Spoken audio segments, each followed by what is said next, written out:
ten film 12 gniewnych ludzi, on w pewnym sensie nas uspokaja właśnie i sobie myślałem, czy on nie jest taką fantazją narcystyczną trochę, moralną, że ten Fonda, on jest protagonistą, on jest taką postacią, z którą my się identyfikujemy.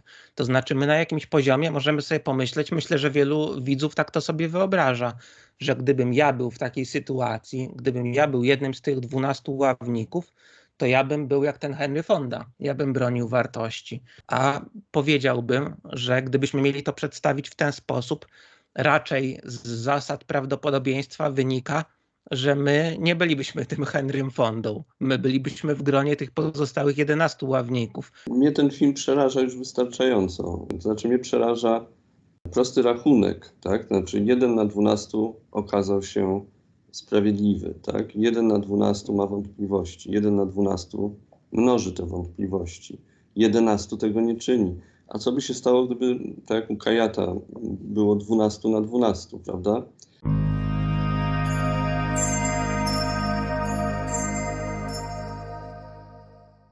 Cześć wszystkim, ja nazywam się Kuba Walicki i prowadzę ten podcast Przemyślane Kadry, a jest dzisiaj ze mną ponownie dr Jacek Sobota z Uniwersytetu Warmińsko-Mazurskiego w Olsztynie. Cześć jeszcze raz. Cześć, dzień dobry, witam wszystkich, bardzo mi miło. I spotkaliśmy się dzisiaj, żeby porozmawiać o filmie 12 gniewnych ludzi Sidneya Lameta z 1957 roku. Wydaje mi się, że to jest też trochę nawiązanie do naszej poprzedniej rozmowy. Nasza poprzednia rozmowa dotyczyła filmu Sieć, też Sidneya Lameta. Niby inna tematyka, ale z drugiej strony tutaj jakby widać rękę reżysera. Poza tym nie wiem, jakie ty masz skojarzenia, ale wspomniałeś, wybieraliśmy wspólnie spis treści. Zaraz ja wspomnę o tym, jakie tematy chcielibyśmy omówić. Ale mi tak merytorycznie te filmy też się częściowo zazębiały. Na przykład ty wspomniałeś o takim temacie jak kryzys demokracji. W ogóle o demokracji chcielibyśmy porozmawiać trochę na przykładzie tego filmu. I tutaj jak ja sobie myślałem o tym, na czym ten kryzys demokracji miałby polegać, to z kolei to mi się z siecią kojarzyło mocno, z wpływem mediów. Też zastanawiałem się, czy z tymi bohaterami 12 gniewnych ludzi, oni też się trochę tak zachowują, jakby, nie wiem, czy twoim zdaniem tak można powiedzieć, jakby oni już byli ukształtowani przez media właśnie, bo oni początkowo, to też zaraz powiem, o czym fabuła filmu opowiada, o czym ten film opowiada. Jeden z tych ławników na początku mówi, że fajnie, że przynajmniej dali nam morderstwo, bo to nie jest nudne. Myślałem, że dostaniemy włamanie albo kradzież. Coś takiego mówi. Właśnie jakby tak sensacyjnie podchodził do tej zbrodni. A to jest coś takiego, co omawialiśmy dokładnie w tej naszej poprzedniej rozmowie. Jak myślisz, z twojej perspektywy się jakoś łączą te dwa filmy? Niewątpliwie tak. Wydaje mi się, że to jest jakiś duży temat Lameta, który w swoim kinie zastanawiał się nad mechanizmami demokracji, nad mechanizmami współczesnego świata i dostrzegał niedostatki tejże demokracji. W tym filmie zresztą jest to też widoczne. No my się będziemy pewnie zastanawiać, na ile ten film jest apoteozą, a na ile jest filmem z elementami krytyki systemu demokratycznego i takiego systemu osądzania winy, prawda, który polega na tym, że zbiera się 12 facetów. Zwracam uwagę na to, że ten mechanizm demokratyczny jest tutaj niepełny, podobnie jak w starożytnej Grecji, prawda, którą często stawia się jako wzór demokracji, tymczasem ona była wykluczająca dla wielu grup społecznych. Nie ma w tym gronie ani jednej kobiety, nie ma w tym gronie ani jednego Afroamerykanina na przykład, prawda? I wydaje mi się, że w tym też jest pewien element krytyki. Zresztą te uprzedzenia rasowe pojawiają się w tych dialogach i są wyraźnie podkreślane. Jest to pewna intencja reżysera. Jeszcze w czasach, kiedy poprawność polityczna właściwie raczkowała. I w tamtych czasach wydaje mi się, że tego typu ujęcie tematu było jak najbardziej zasadne.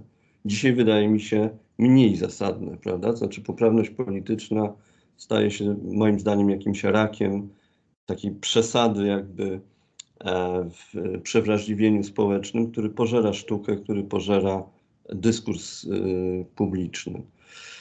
Natomiast tak, niewątpliwie widzę pewne powinowactwa między tymi dwoma filmami, ale również kilka innych też można by tu pewnie Lameta włączyć. Tak. Ten temat rasizmu pewnie się pojawi jeszcze w naszej rozmowie, bo on jest istotny w ogóle, jakby istotny jest ten wątek uprzedzeń. Czy rozmowa pozwala nam wyeliminować uprzedzenia? Ja też podrzuciłem ci taki temat, może trochę paradoksalny, ale według mnie on jest wyjątkowo ciekawy, naprawdę. Czy rozmowa pozwala naprawdę wyeliminować uprzedzenia, czy raczej je cementuje czasami? I ja myślę, że jestem w stanie tej drugiej tezy na jakimś tam odcinku przynajmniej bronić, a to widać właśnie wyraźnie w tych uprzedzeniach takich rasistowskich. W filmie nawet jest taka scena, gdzie jeden z tych ławników ma taki monolog, kiedy wszyscy się do niego plecami odwracają, taki monolog rasistowski, że przecież wszyscy wiedzą, jacy oni są, w sensie jacyś tam obcokrajowcy, imigranci i tak dalej. Ale co do tych kobiet, nie wiem, czy czytałeś o tym. Ja teraz, przygotowując się do tej naszej rozmowy, słuchałem o tym w podcaście, że z kobietami podobno było tak, że mężczyźni, kiedy zostali wezwani do tej ławy przysięgłych, mieli obowiązek się stawić i nie mogli odmówić, a kobiety podobno też były wzywane już w tamtym okresie, ale one miały prawo odmówić i podobno to wynikało z tego w wielu przypadkach, że one nie chciały. To znaczy to jest coś takiego, ten udział w ławie przysięgłych, z czego ludzie się nie cieszyli, bo to im bardzo komplikowało życie, że muszą jakby odejść od jakichś swoich obowiązków codziennych i na dłuższy czas skoncentrować się na tym. Więc nawet można to rozpatrywać w ten sposób, czy to nie był trochę jakiś przywilej kobiet, że one mogły uniknąć tego udziału. Wiesz, przepraszam, że ci przerwę na moment i wtrącę, bo ty powiedziałeś, że to było no w jakimś sensie uciążliwe. To było uciążliwe, ale z o wiele bardziej poważnych powodów, moim zdaniem. To znaczy, ja jak się zacząłem zastanawiać, czy ja bym chciał znaleźć się w gronie tych 12 gniewnych ludzi, to oczywiście doszedłem do wniosku, że absolutnie nie, prawda? Ponieważ odpowiedzialność, jaka tam na nich spada, jest przeogromna. Niektórzy z nich nie zdają sobie z tego sprawy, prawda? To widać w trakcie jakby rozwijania się tej całej akcji filmu i dialogów. Natomiast jest to no, przeogromna odpowiedzialność, jaką ci ludzie na siebie biorą i to nie ma tu czego zazdrościć, tak? Znaczy, ja rozumiem, że jest to, że można to traktować jako pewien obowiązek obywatelski, ale no, ja bym zrobił wiele, żeby się nie znaleźć w takim gronie, tak bym to ujął. Okej, chciałem cię zapytać jeszcze o jedną rzecz, pewną wątpliwością się podzielić, bo właśnie przy okazji tej naszej poprzedniej rozmowy padł ten pomysł, żeby omówić 12 gniewnych ludzi. I ja się ucieszyłem, bo tak jak ci powiedziałem, wydaje mi się, że ten film jest bardzo istotny, jakoś tak kulturowo, nawet cywilizacyjnie. Wydaje mi się, że on dotyka jakichś takich miejsc w sferze kultury, które mają kluczowe znaczenie, więc bardzo się cieszę, że możemy o nim porozmawiać. Ale potem, jak już skończyliśmy nagrywać, to sobie pomyślałem, że ten film już był naprawdę tyle razy przerabiany, czy jest sens po raz kolejny o nim rozmawiać, że na jego temat naprawdę powiedziano mnóstwo rzeczy, napisano mnóstwo rzeczy i czy my jesteśmy w stanie dopowiedzieć tutaj cokolwiek. Ale właśnie zastanowiłem się nad tym dłużej i sądzę, że tak, że właśnie jakby sama idea tych przemyślanych kadrów sprawia, że być może uda nam się coś takiego dopowiedzieć, bo ten film, on właśnie jakby on prowokuje sporo różnych pytań, sporo różnych tematów. Ja może zdradzę, o czym chciałbym najbardziej porozmawiać. Chciałbym, żebyśmy porozmawiali w ogóle o nonkonformizmie, konformizmie, ale też to jest taki temat, który mnie przywiódł teraz do tego filmu. Wydaje mi się, że to nie było chyba tak wprost omawiane. Problem takiej nonkonformistycznej fantazji, powiedzmy.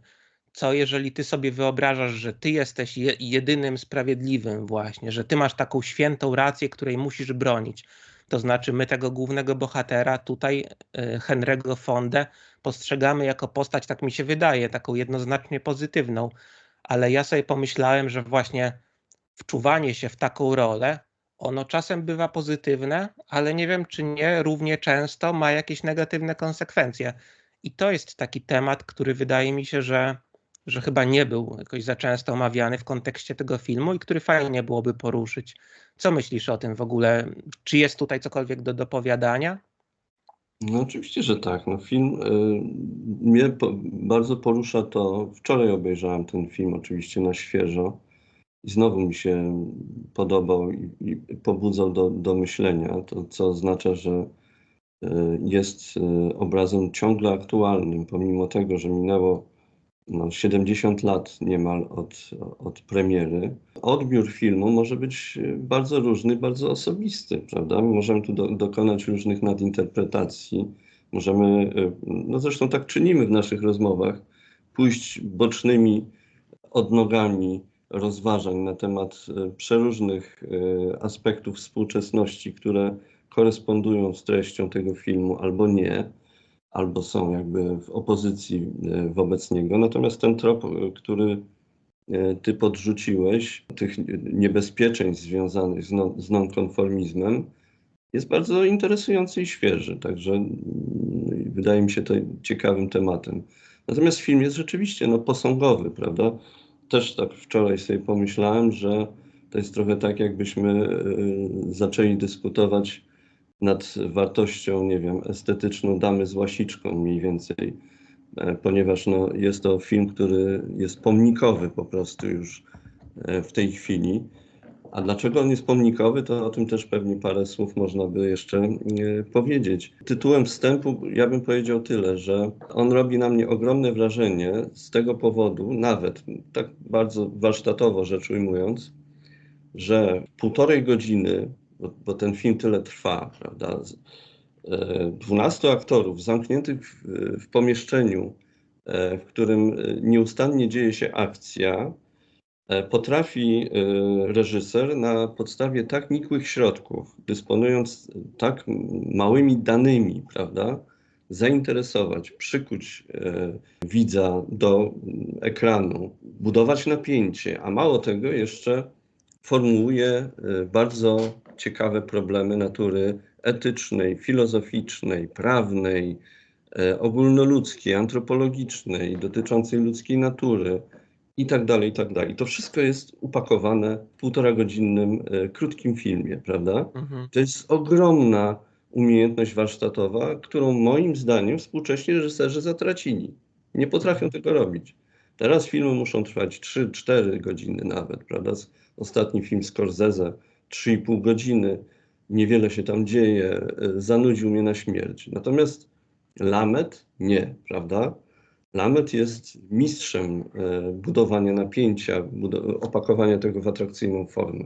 Tak, trudno się nie zgodzić z tym, co mówisz. To w ogóle jest taki przykład, który często się pojawia w takim kontekście, że jeżeli ktoś nie lubi oglądać tak zwanych starych filmów, ma jakieś zahamowania, żeby to zrobić, wydaje mu się, że one są nudne i że to będzie bardzo trudna przeprawa, to żeby sobie obejrzał 12 gniewnych ludzi, bo właśnie zdumiewające w tym filmie jest to, że tak dobrze się go ogląda, naprawdę, że ten czas mija błyskawicznie. Ja czasami sobie film zatrzymuję w trakcie oglądania, zatrzymuję sobie po 30 minutach, robię sobie jakąś chwilę przerwy, w związku z tym, że gdzieś tam na streamingach go otwieram, a teraz też miałem tak, że byłem przekonany, że minęło 30 minut, a minęła chyba już prawie godzina, kiedy po raz pierwszy go zatrzymałem. Tak mnie wciągnęła ta dramaturgia.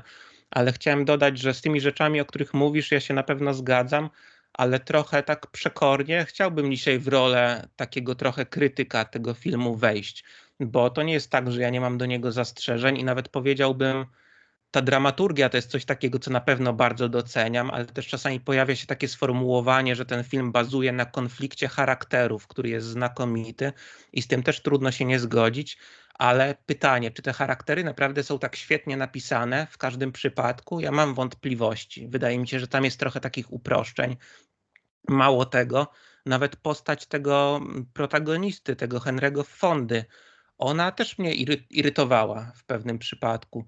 To jest coś takiego, co może będzie okazja, żeby omówić przy okazji omawiania tego tematu nonkonformizmu, właśnie jakiejś takiej fantazji nonkonformistycznej.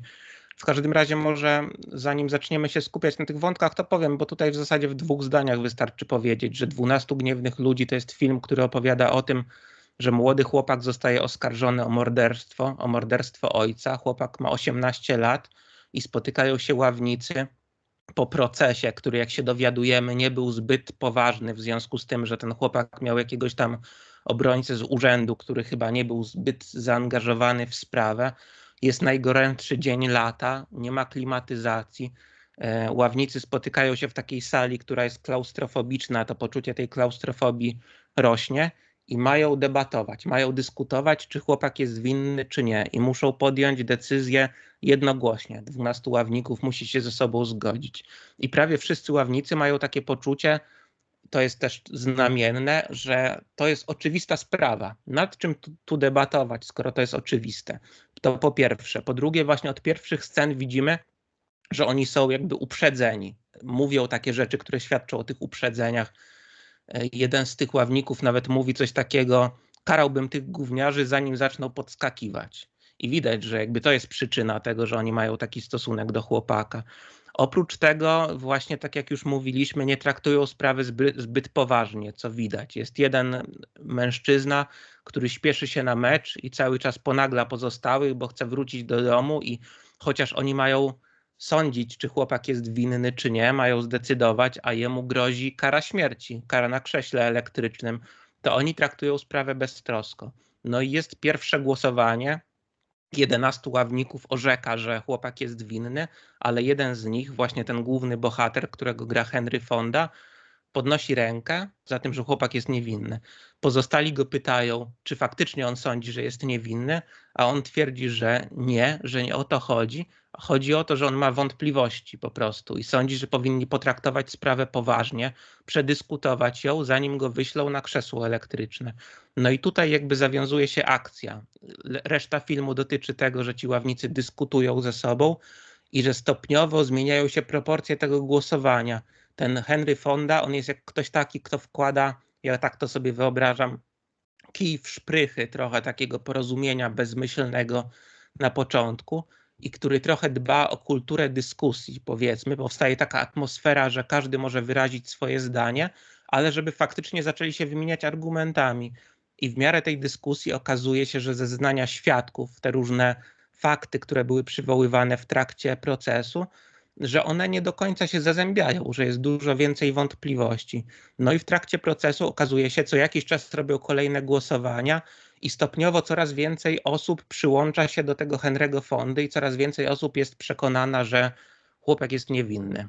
Okej, a propos tych kwestii realizacyjnych, tylko chciałem dopowiedzieć, że to faktycznie jest niezwykłe. Nie wiem, dla mnie taką rzeczą, którą na pewno doceniam, ty mówiłeś o tym, że to jest zdumiewające, że to się wszystko odbywa w jednym pokoju. Oni przez cały film siedzą w tym pokoju, gdzie mają debatować. Bardzo interesujący jest ten motyw, że to jest ten najgorętszy dzień lata i to też buduje dramaturgię. To, że widać w kolejnych scenach, że oni mają coraz więcej potu na sobie, że te koszule się kleją do nich. Jest budowana umiejętnie, też realizacyjnie taka atmosfera pośpiechu, zniecierpliwienia, ale też są różne fajne ciekawostki operatorskie z tym filmem związane. Takie pewnie słyszałeś o tym, że operator zmieniał stopniowo obiektywy w taki sposób, żeby budować to poczucie klaustrofobii. Oni są ukazywani stopniowo w coraz węższych kadrach, z tego co pamiętam, ci bohaterowie, co buduje takie poczucie jakichś takich napierających ścian. Tak, to oddaje też atmosferę takiego naporu, jakie ma miejsce podczas tych rozmów, prawda? Że oni są poddawani naciskom z tej drugiej strony i te naciski nie zawsze mają charakter merytoryczny, ale czasem mają właśnie charakter pozamerytoryczny. To jest właśnie nacisk, bo mi się spieszy, o co ci chodzi, prawda? Warto zwrócić też uwagę na kilka faktów, które są zdumiewające, to znaczy po pierwsze, mamy tam perełki aktorskie. Fonda moim zdaniem wcale nie wypada tam najlepiej.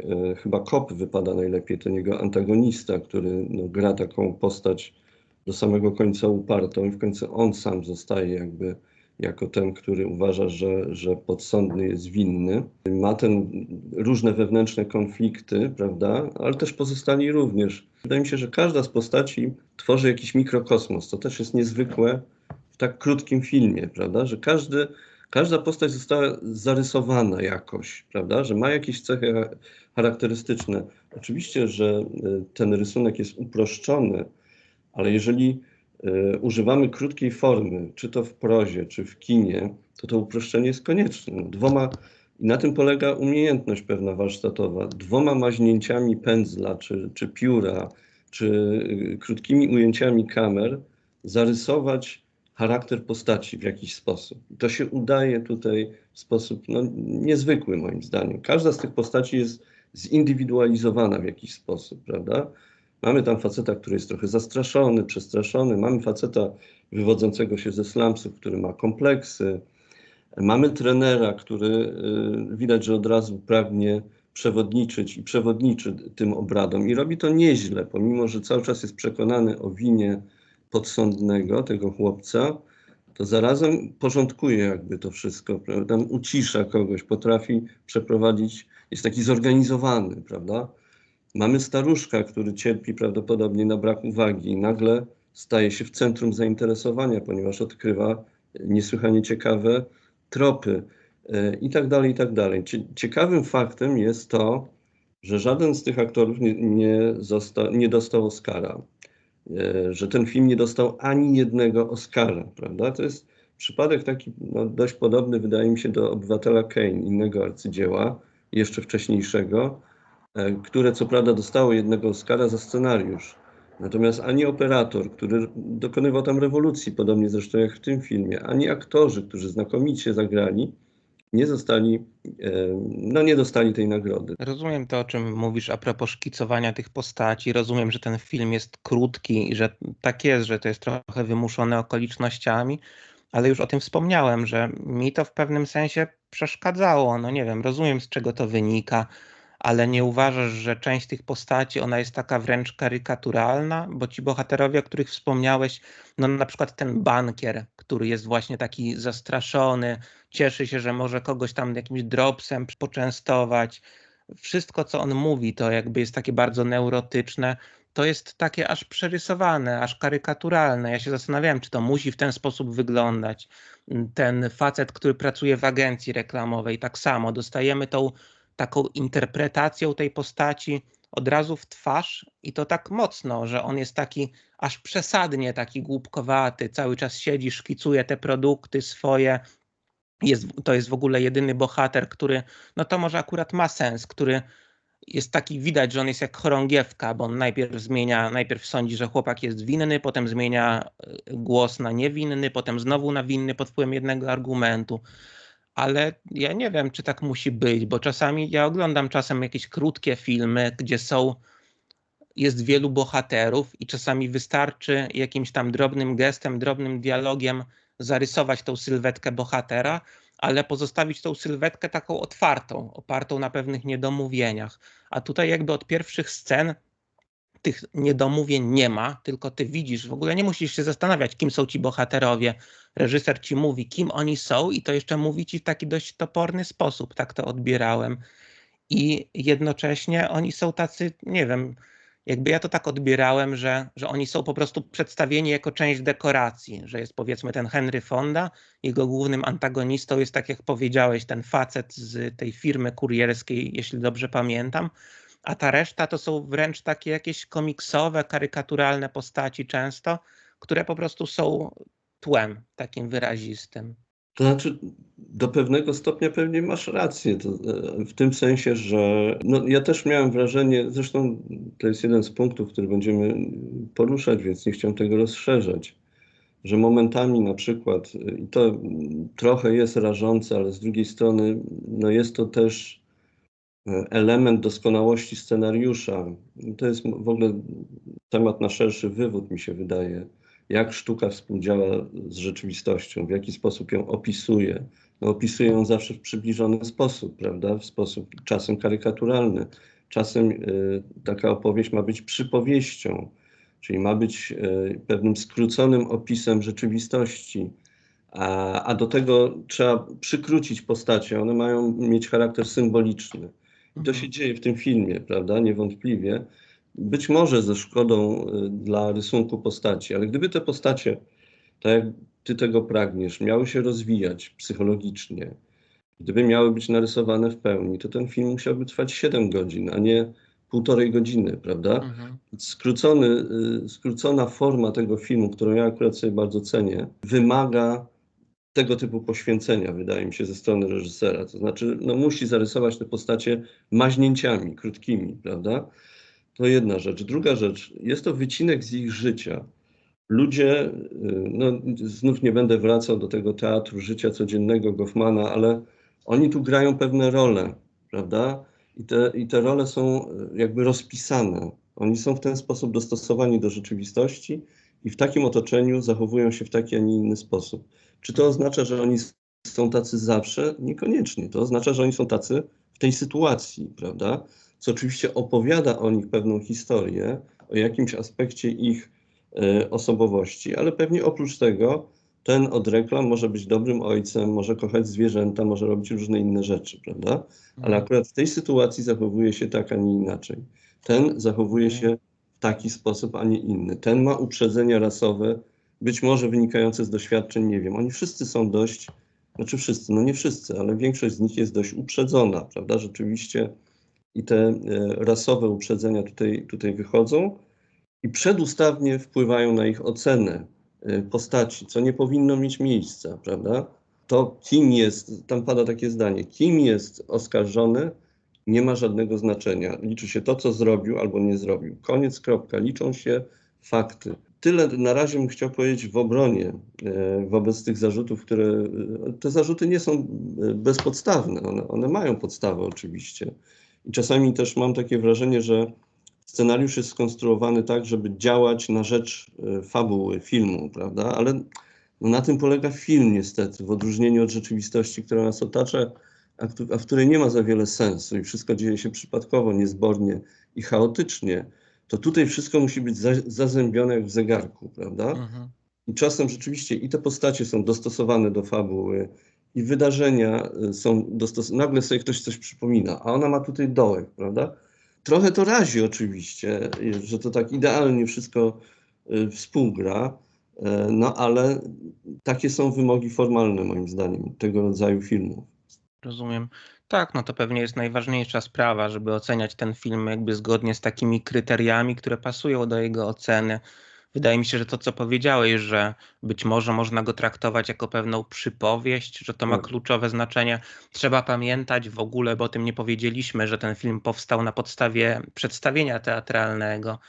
I to jest kluczowe, bo przecież w teatrze tak jest, że te postaci właśnie są tak wyraziste często. To jest takie teatralne moim zdaniem, ale też właśnie ta przypowieść, no wydaje mi się, że to jest racja, że ten film można to traktować jako zaletę, można to traktować jako wadę i wydaje mi się, że to częściowo też jest wada, jeżeli w jakiś sposób określony na to spojrzymy. On nam podsuwa pewne przesłanie, powiedzmy, takie przesłanie, o którym można dyskutować. Ja w ogóle ostatnio na YouTubie znalazłem, nie wiem, czy kojarzysz coś takiego, w Polsce była taka wytwórnia filmów oświatowych, jakoś w ten sposób to się nazywa, gdzie powstawały filmy robione na konkretne tematy, na przykład film Lider o facecie, który pracuje z uzależnionymi od narkotyków i jest pokazana ta jego sylwetka, jak on im przewodzi. I to są takie filmy, które mają charakter właśnie taki pedagogiczny, powiedziałbym. I ten film 12 gniewnych ludzi, on w pewnym sensie też jest taki. No, przesłałem ci tę opinię Zygmunta Kałużyńskiego. Chciałbym, żebyśmy o niej porozmawiali jeszcze, gdzie on zwraca uwagę na to właśnie jako na defekt, że ten Henry Fonda, on tutaj występuje jako taki pedagog wręcz, trochę nauczyciel moralności. I ja nie wiem, czy to czasem to jest bardziej subtelne, ale są takie elementy tego filmu, gdzie niespecjalnie, gdzie to było dla mnie rażące, ale no, jest na pewno miejsce w kulturze na coś takiego i jak sądzę, ten temat jest tak istotny, że fajnie, że ten film przypomina o tym wszystkim. Okej, ale o tym pewnie jeszcze będziemy rozmawiać. Chciałem, żebyśmy teraz może do tego nonkonformizmu już przeszli, konformizmu, bo to jest coś takiego, co mnie porusza całkiem i wydaje mi się, że to wszyscy znamy w jakimś tam zakresie. Ja to znam, ty to znasz na pewno, myślę, że nasi słuchacze też to znają. Coś takiego o tym chciałem powiedzieć, że no ja mówiłem ci, że teraz sobie przypominałem też filmy Wajdy, Człowiek z marmuru, Człowiek z żelaza. Tam ten problem konformizmu był ukazany w takim dramatycznym ujęciu komunizmu, tych realiów stoczniowych i tak dalej, ale to jest coś takiego, co my też znamy z codziennego życia. Ja to znam z pracy, z biura, z jakichś spotkań kulturalnych, że są jakieś koniunktury światopoglądowe. To znaczy, ty znajdujesz się w pewnej grupie i w ramach tej grupy panuje jakaś koniunktura poglądów. Są poglądy, które są akceptowane i które są pożądane, i są takie, które są nieakceptowane. I jest tak, że istnieją różne takie formy dyskryminacji, mniej lub bardziej nieprzyjemne. Jeżeli ty jesteś w mniejszości, ja właśnie tego doświadczałem niejednokrotnie, że właśnie znajdujesz się w jakiejś grupie, masz inny pogląd. Możesz mieć pogląd słuszny, możesz mieć jakby pełne prawo, żeby reprezentować jakieś poglądy, które nie są zgodne z tą panującą koniunkturą.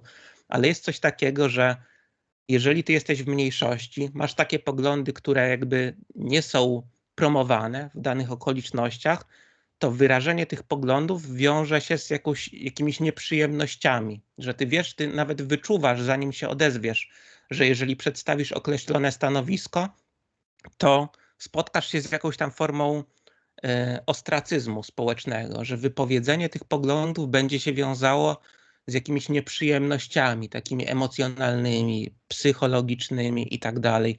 To jest ciekawe, właśnie w tym kontekście ten film mnie interesuje, że ten Fonda, on jest jeden przeciw wszystkim, przeciw 11. I on od początku jest przedstawiony w taki sposób, że on ma mocny ten kręgosłup moralny. On się nie boi, ale to jest coś interesującego i trudnego. Mówiłeś, że ty byś się nie chciał znaleźć w tym gronie takich 12 ławników. Ale właśnie pomyślmy, może porozmawiajmy przez chwilę o tym, jak to jest trudne i z czego to wynika dokładnie, że to jest trudne.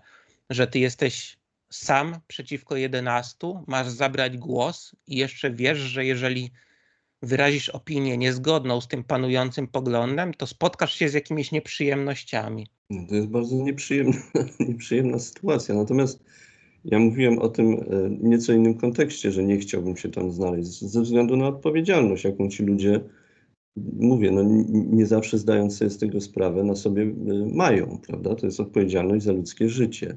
Ich decyzja waży, ich głos jest istotny. Ja mogę kogoś zabić, kto jest niewinny, prawda? Głosując za tym, żeby go skazać na śmierć. I z tego, jak sobie zdamy z tego sprawę, że zaprasza się 12 dość przypadkowych ludzi, żeby o tym decydowało, no to są istotne moim zdaniem wątpliwości co do tego, co do zasadności działania takiego gremium, prawda? One pewnie, te osoby pewnie nie są do końca przypadkowo dobierane, no muszą być pewnie niekarane i tak dalej, ale to są bardzo ogólne, wydaje mi się, kryteria, które są niewystarczające, no bo może to być rzeczywiście ukryty rasista, czy ukryty, nie wiem, jakiś psychopata, prawda, czy ktokolwiek inny, który nie bardzo się nadaje do tego typu sądów. Zresztą wydaje się, że przynajmniej połowa z tego składu, który jest przedstawiony w filmie, nie bardzo się nadaje, żeby tam być. No to jest stary problem, będziemy o tym pewnie mówić, ten sokratejski zarzut, prawda, że dlaczego ciemna większość ma decydować o czymkolwiek. Przecież to są ludzie niewykształceni, nie mający odpowiedniej perspektywy, oglądu rzeczywistości i tak dalej. Czyli demokracja nie działa, nie powinna działać, prawda? Ja się z tym akurat nie zgadzam, no ale rozumiem te zarzuty. One są znów do pewnego stopnia oczywiście zasadne i tutaj w tym filmie jest to podniesione, wydaje mi się. Natomiast to, o czym mówisz, czyli ta kwestia przeciwstawienia się tłumności, no ona jest nieustannym problemem ludzkości, prawda? To znaczy cały czas jest ten taki spór między indywidualizmem a kolektywizmem. Wydaje mi się, że w tej chwili mamy przewagę tej drugiej opcji wyraźną, to znaczy no, większość zarządza przestrzenią publiczną.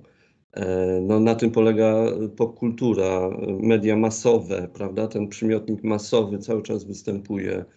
To się wiąże oczywiście z demokratyzacją życia i wyrażania swoich poglądów, ale to wiąże się również z tym, że pojawiają się w większości ludzi, którzy mają pewien nacisk na rzeczywistość i nacisk na jednostki myślące inaczej, prawda? I to jest zawsze trudne rzeczywiście przeciwstawić się temu. Czy to przeciwstawienie jest zasadne, czy nie, to jest no, kwestia wtórna, prawda? Bo można mieć rację, można jej nie mieć również jako jednostka, ale wydaje mi się, że powinno być to usankcjonowane, że każdy ma prawo do zgłaszania swojej opinii, nawet kontrowersyjnej na jakiś temat. No i trzeba mieć twarde nerwy, twardy kręgosłup, żeby to robić, prawda? Szczególnie w tych gremiach, które są jednolite pod tym względem. No akurat ten przypadek Fondy jako tego jedynego sprawiedliwego, to jest zresztą chyba pewna tradycja kina amerykańskiego i ta krytyka Kałużyńskiego do tego się pewnie odnosi. Zresztą no, Fonda zwykle grał takie posągowe postaci, on się do tego świetnie nadaje, prawda? Taką prezencję ma nawet, taką twarz ma, taką postawę ma, takiego człowieka zasad, prawda? Tak wygląda. Czy taki był, to już jest inna sprawa, natomiast tak wygląda i tak był obsadzany. Jako jedyny, jako drania obsadził go chyba, może nie wiem, czy był jeden, czy dwa takie filmy, Sergio Leone dawno temu w Ameryce, tam zagrał takiego draba, mordercę, ale to było specjalnie zrobione wbrew jego emploi. Leone lubił takie eksperymenty. No to jest niełatwe, to jest trudne zadanie, prawda? Natomiast wydaje mi się, że akurat Fonda w tym filmie 12 gniewnych ludzi nie ma 11 przeciwników. On tak naprawdę, jak się okazuje, ma 3 albo 4 takich prawdziwych przeciwników w tym gronie, ponieważ reszta to są ludzie, którzy no, z jednej strony, tak jak ta chorągiewka od reklamy, prawda? Po prostu, gdzie zawieje wiatr tam, ale jest kilku ludzi, których trzeba tylko pobudzić do myślenia, prawda? Jak się ich pobudzi do myślenia, w nich się budzą wątpliwości. Szkoda, że nie budzą się samoistnie. To jest pewną szkodą dla nich, prawda? No ale na tym polega fabuła tego filmu. Sam przeciw wszystkim, ale on jest sam przeciwko 4. Kilka innych osób ma wątpliwości, ale tego nie wyraża. On ich pobudza do tego, prawda? Znaczy on sprawia, że oni zyskują jakąś dodatkową odwagę. Zaczyna się od staruszka i potem kolejne osoby przechodzą na jego stronę. I to są osoby, które da się przekonać, prawda? To jest jakiś procent społeczeństwa. Mi się wydaje, że teraz jest o to trudniej. No będziemy o tym rozmawiać, ale mi się wydaje, że kiedyś łatwiej było dążyć do konsensusu jakiegoś, czy porozumienia, czy kompromisu. To jest taki zgniły kompromis. Mi się wydaje, że kompromis jest czymś pięknym, szczególnie w demokracji, prawda? Było to prostsze kiedyś niż teraz. Znaczy łatwiej było przekonać innych ludzi do pewnej argumentacji, albo przynajmniej znaleźć jakąś część wspólną, może nikłą, która ich łączy, prawda? W tej chwili mamy zbiory osobne, które nie łączą się żadnymi częściami wspólnymi. To, o czym mówisz, to mi się kojarzy z takimi dwoma interpretacjami tego filmu. Wydaje mi się, że można go postrzegać w takim ujęciu optymistycznym lub pesymistycznym, bo mogłoby się wydawać przy takim powierzchownym odbiorze, że to jest tak, że tutaj triumfują fakty na koniec w tym filmie, że po prostu ten Fonda ma silny kręgosłup moralny, on jest w stanie otworzyć oczy tym pozostałym ławnikom, naprawdę, że chłopak jest naprawdę niewinny i oni w związku z tym prawda triumfuje, wszyscy stają w prawdzie. I to by była ta interpretacja optymistyczna. A interpretacja pesymistyczna byłaby taka, że Fonda ze względu na swoją charyzmę jest po prostu sprawny retorycznie. My ostatecznie nie wiemy, czy chłopak jest winny, czy nie, bo być może jest winny, tylko być może to się nie wyjaśniło, ale ci pozostali ławnicy, tak jak powiedziałeś, oni są konformistami i chodzi po prostu o jego skuteczność retoryczną. I to nie jest tak, że oni otwierają oczy na prawdę, tylko oni jakby rozpoznają, kto ma dużą siłę perswazji, kto jest silny w tej grupie, kto jest liderem grupy i podporządkowują się tej nowej koniunkturze, która powstaje. I to tak naprawdę nie byłby triumf prawdy, tylko jakaś ewolucja konformizmu po prostu. Tak naprawdę niewiele by z tego wynikało. Ale jest taka ciekawa sprawa, o tym być może trochę niezgrabnie mówię, ale to są takie dylematy, które mi się narzucały w trakcie oglądania tego filmu. I też staram się, bo tutaj wiadomo, że się narzucają jakieś skojarzenia polityczne, się postaram nie mówić o tym w miarę możliwości, ale ja też mam takie zastrzeżenie do tego filmu, że on w pewnym sensie nam podsuwa trochę taki czarno-biały obraz, a w praktyce rzeczywistość jest bardziej skomplikowana, bo tutaj my jakby od początku widzimy, kto jest dobry, a kto jest zły. Jeszcze ja mam wrażenie, że od tego Fondy ci konformistyczni, pełni uprzedzeń bohaterowie, oni są tacy grubą kreską oddzieleni. I to jest trochę problematyczne, bo w rzeczywistości to nie wygląda w ten sposób.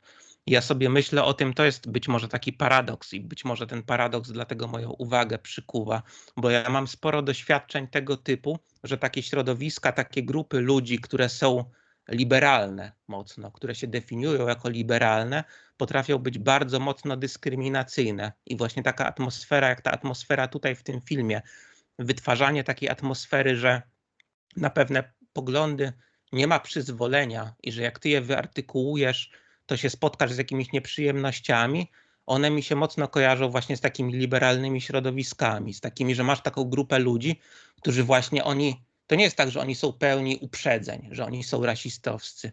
Wręcz przeciwnie, oni właśnie są po stronie dobra, oni są po stronie jakichś takich wartości postępu, wykształcenia i tak dalej, a jednocześnie oni potrafią wykształcać jakieś takie mechanizmy wykluczania. I to jest pewien paradoks, który mi się rzuca w oczy.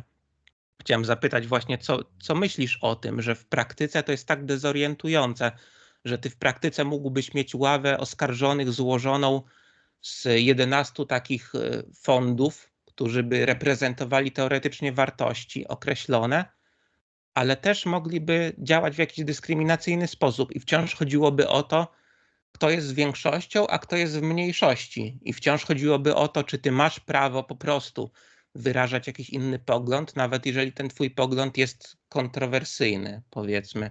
Poruszyłeś kilka spraw, które oczywiście rezonują we mnie. Po pierwsze, wydaje mi się, że, i tu bym się z Tobą zgodził, że każda ideologia z natury rzeczy jest dyskryminująca. Z tego powodu, i również oczywiście ideologia lewicowa czy liberalna, znaczy ja bym tego nie łączył, bo liberalizm jest dla mnie czymś zupełnie innym niż lewicowość. No ale tak się określa, tak? Środowiska liberalne, czyli wolnościowe i tak dalej. One też oczywiście potrafią być dyskryminujące i mechanizmy poprawności politycznej pokazują to, że są tam pewne mechanizmy cenzury obyczajowej czy jakiejkolwiek innej, które mają miejsce. I to jest rzeczywiście paradoksalne. Ja bym się tu odwołał do przykładu z powieści Wizja lokalna Stanisława Lema, gdzie Lem był geniuszem pewnych predykcji, również jak się okazuje socjologicznych, ponieważ on wyjechał na zachód gdzieś tam w latach 80., żeby się leczyć w Wiedniu. Trochę też uciekał przed stanem wojennym w Polsce i zobaczył, jak wygląda Zachód. Jemu się ten Zachód w ogóle nie spodobał. Znaczy, oczywiście Wschód był czymś znacznie gorszym, ale Zachód go nie zachwycił, prawda? Liberalizm go nie zachwycił. I ten sposób organizacji społecznej również go nie zachwycił. I napisał wizję lokalną, w której mamy taką wizję bystrów, takich mikroorganizmów, nanomechanizmów, które otaczają, Lem to nazwał etykosferą, planetę, i udaremniają wszelkie zło, prawda? Znaczy każde agresywne zachowanie jest natychmiast niweczone przez te mechanizmy. I to jest moim zdaniem metafora poprawności politycznej, prawda? To znaczy oczywiście to się natychmiast zmienia w piekło na ziemi, prawda? Znaczy ja nie mogę nic złego powiedzieć, nie mogę, nie wiem, przypadkowo się zamachnąć na kogoś. Dzieci w piaskownicy nie mogą wchodzić ze sobą w jakiekolwiek konflikty i tak dalej, ponieważ to wszystko jest udaremniane odgórnie. To jest taka mechanizacja społeczeństwa przy pomocy dobra, prawda? I paradoksem jest to, że ten knebel, który niweczy wolność, to jest właśnie dobro społeczne w ten sposób pojmowane. To oczywiście koresponduje z tym, co ty mówisz. Natomiast ten film jest jednak moim zdaniem nieco o czymś innym jednak, tak? To znaczy Henry Fonda moim zdaniem nikomu nie narzuca swojego światopoglądu, jakikolwiek by on był. Henry Fonda mnoży wątpliwości, ponieważ to jest jego zadanie, prawda? Znaczy on tam przyszedł po to, żeby pogadać, tak? Bo wydaje mi się, że ta sprawa no jednak jest ważna. I nim wydamy jakikolwiek osąd na temat winy czy nie, co przekłada się na śmierć albo na przeżycie człowieka, no to wypada ukłonić się przed tym majestatem śmierci i przynajmniej przez godzinkę pogadać, prawda? Wymienić się argumentami i tak dalej. I on właściwie używa argumentacji, która ma wzbudzić wątpliwości co do winy podsądnego. I wydaje mi się, że spełnia swoje zadanie, tak?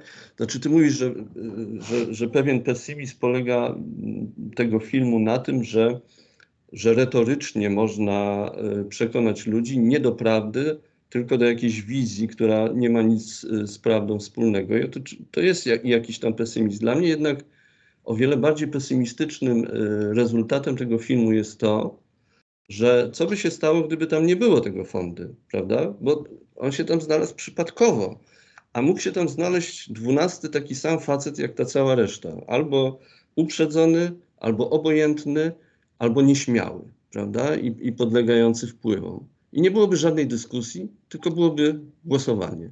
Koniec, facet idzie pod topór, prawda? I to jest pesymistyczny, znaczy dla mnie, znaczy z jakiegoś punktu widzenia ten film jest optymistyczny, ponieważ Fonda udaremnia to i udaje mu się przekonać innych, ale on jest pesymistyczny z tego punktu widzenia, że ten Fonda jest jeden i mógł się tam wcale nie znaleźć, prawda? I ile było takich, być może, posiedzeń ławników, które na tym polegały. No, ja bym jeszcze zwrócił uwagę wcześniej, prawda, że Lamet pokazuje pewną rutynę zachowań w sądzie, że na samym początku jeszcze, jak jest wstęp tego filmu, to mamy sędziego, który jest znudzony, prawda, i mówi, że tam, no, musicie zdecydować o winie i karze, ale mówi takim tonem takiego, jakby nie mówi nic istotnego, tylko mówi takie normalne rzeczy, które mówi codziennie, prawda, a on mówi o życiu i śmierci, prawda, i to też uderza, jakby, że ten system jest jakiś taki zramolały, prawda, już zużyty i coś tu nie gra w tym wszystkim. Nagle pojawia się ten element obcy, czyli ten Fonda, który mówi, nie, kurczę, no w ten sposób to nie może przebiegać, prawda? Co to za obrona, co to za obrońca, co to za sąd, co to za sędziowie, co to za ławnicy, prawda, którzy chcą tylko skazywać bezrefleksyjnie.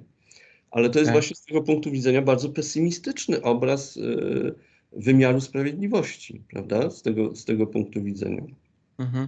Tak, ale co do tego, czy ten Fonda faktycznie mnoży wątpliwości, bo takiego sformułowania użyłeś, to ja znowu nie wiem, czy bym się zgodził. I to było coś takiego, co mnie też raziło w trakcie oglądania tego filmu, bo mówię, że ta postać tego Fondy, ona mnie irytuje trochę, że on jest taką postacią pomnikową, nawet w ostatnich scenach on nakłada tą białą marynarkę, sobie pomyślałem, że jak jakiś anioł tam ma wyglądać pośród tych pozostałych ławników. I są jakieś takie elementy, które to podkreślają, ale ja właśnie miałem poczucie, że on robi zupełnie co innego niż mówi, bo on mówi coś takiego, że on po prostu mnoży wątpliwości, porozmawiajmy przez godzinę, ale ja miałem od początku poczucie, że on broni też swojej tezy, że to jest tak, że on jakby był przekonany od początku, być może z jakichś podświadomych pobudek, że chłopak jest niewinny i że on tak naprawdę mówi, że on tylko mnoży wątpliwości, a w rzeczywistości on się nieźle gimnastykuje, żeby udowodnić tą swoją tezę, którą jakby z góry już przyjął, że po prostu ma argument, to podaje kolejny argument. Nie ma argumentu, to czeka i się zastanawia i próbuje dobierać te argumenty. O tym w ogóle jeszcze będziemy rozmawiać, o tej retoryce, o tym, że oni sporo mówią, bohaterowie tego filmu sporo mówią o faktach. No a fakty to wiadomo, że z filozoficznego punktu widzenia można byłoby długo debatować. To jest bardzo problematyczna sprawa. Ja się też częściowo tym zajmowałem, w związku z tym, że się zajmuję hermeneutyką, w pracy doktorskiej też się tym zajmowałem. Właśnie jak problematycznym pojęciem jest pojęcie faktów, że te fakty są wprzęgnięte często w jakieś teorie. Jest takie sformułowanie Ernsta Cassirera, które ja bardzo lubię, które chyba brzmi w ten sposób, że teoria to jest prokrustowe łoże, na którym rozciąga się fakty wedle upodobania. Docina się, czasami się rozciąga, żeby pasowały do teorii. I ja nie sądzę, żeby tak było, że zagrożenie relatywizmu też wiadomo, że jest istotne. Nie chodzi o to, żeby wyrzucać gdzieś tam do kosza to pojęcie faktów. Ale wydawało mi się, że ten Fonda, on też robi coś podobnego. To znaczy też docina te fakty do takiej wizji, którą przyjmuje. Można byłoby może się pokusić jakąś interpretację w ogóle psychoanalityczną, jakąś taką tezę, że on w ogóle zanim się zacznie, on tak naprawdę broni wzniosłości tej dyskusji, ale właśnie być może to jest tak, że on już z góry wie, jakiej tezy chce bronić i po prostu nagina też tą dyskusję do tego, w co sam wierzy. Co myślisz o jakimś takim przypuszczeniu? To znaczy tak, no wydaje mi się, że on działa trochę tak jak ty w tej chwili, to znaczy jako adwokat diabła, tak? W tym sensie, że broni pewnego poglądu, który jest po prostu w opozycji do reszty, po to, żeby powstrzymać resztę od zbyt pochopnych wniosków. I mnoży rzeczywiście tezy, Czy on wierzy, czy nie wierzy w winę? No trudno powiedzieć. No być może jest tak jak mówisz, prawda? To znaczy on jest tak samo nastawiony dość twardo do przekonania o niewinności, tak jak reszta jest przekonana, czy może nie wszyscy, ale większość z nich jest przekonana do tezy o winie, prawda? No ale może też jest to z tego punktu widzenia jakaś obrona demokracji, w tym sensie, że demokracja polega na ścieraniu się poglądów i docieraniu właśnie do jakiegoś kompromisu, czy do jakiejś tezy, która, tak jak mówiłem, ma w sobie pewną wspólnotowość, łączy ludzi, prawda? I no to jest ta apoteoza tego filmu, że oni rzeczywiście dochodzą, tylko że to jest rzeczywiście teza postawiona przez Fondę, prawda? Czyli on nie schodzi jakby ze swojego stanowiska, natomiast oni docierają do jego stanowiska. Tyle tylko, że Fonda nigdy nie powiedział, że ten chłopiec jest niewinny. On zawsze tylko mówi, ty mówisz, że to jest zacieranie jakby jego właściwego poglądu, a mi się wydaje, że niekoniecznie. On tylko mówi, że dowody są kiepskie, prawda? To znaczy można je podważyć z jakiegoś punktu widzenia. Jeżeli jest uzasadniona wątpliwość, nie można kogoś skazać na śmierć, prawda?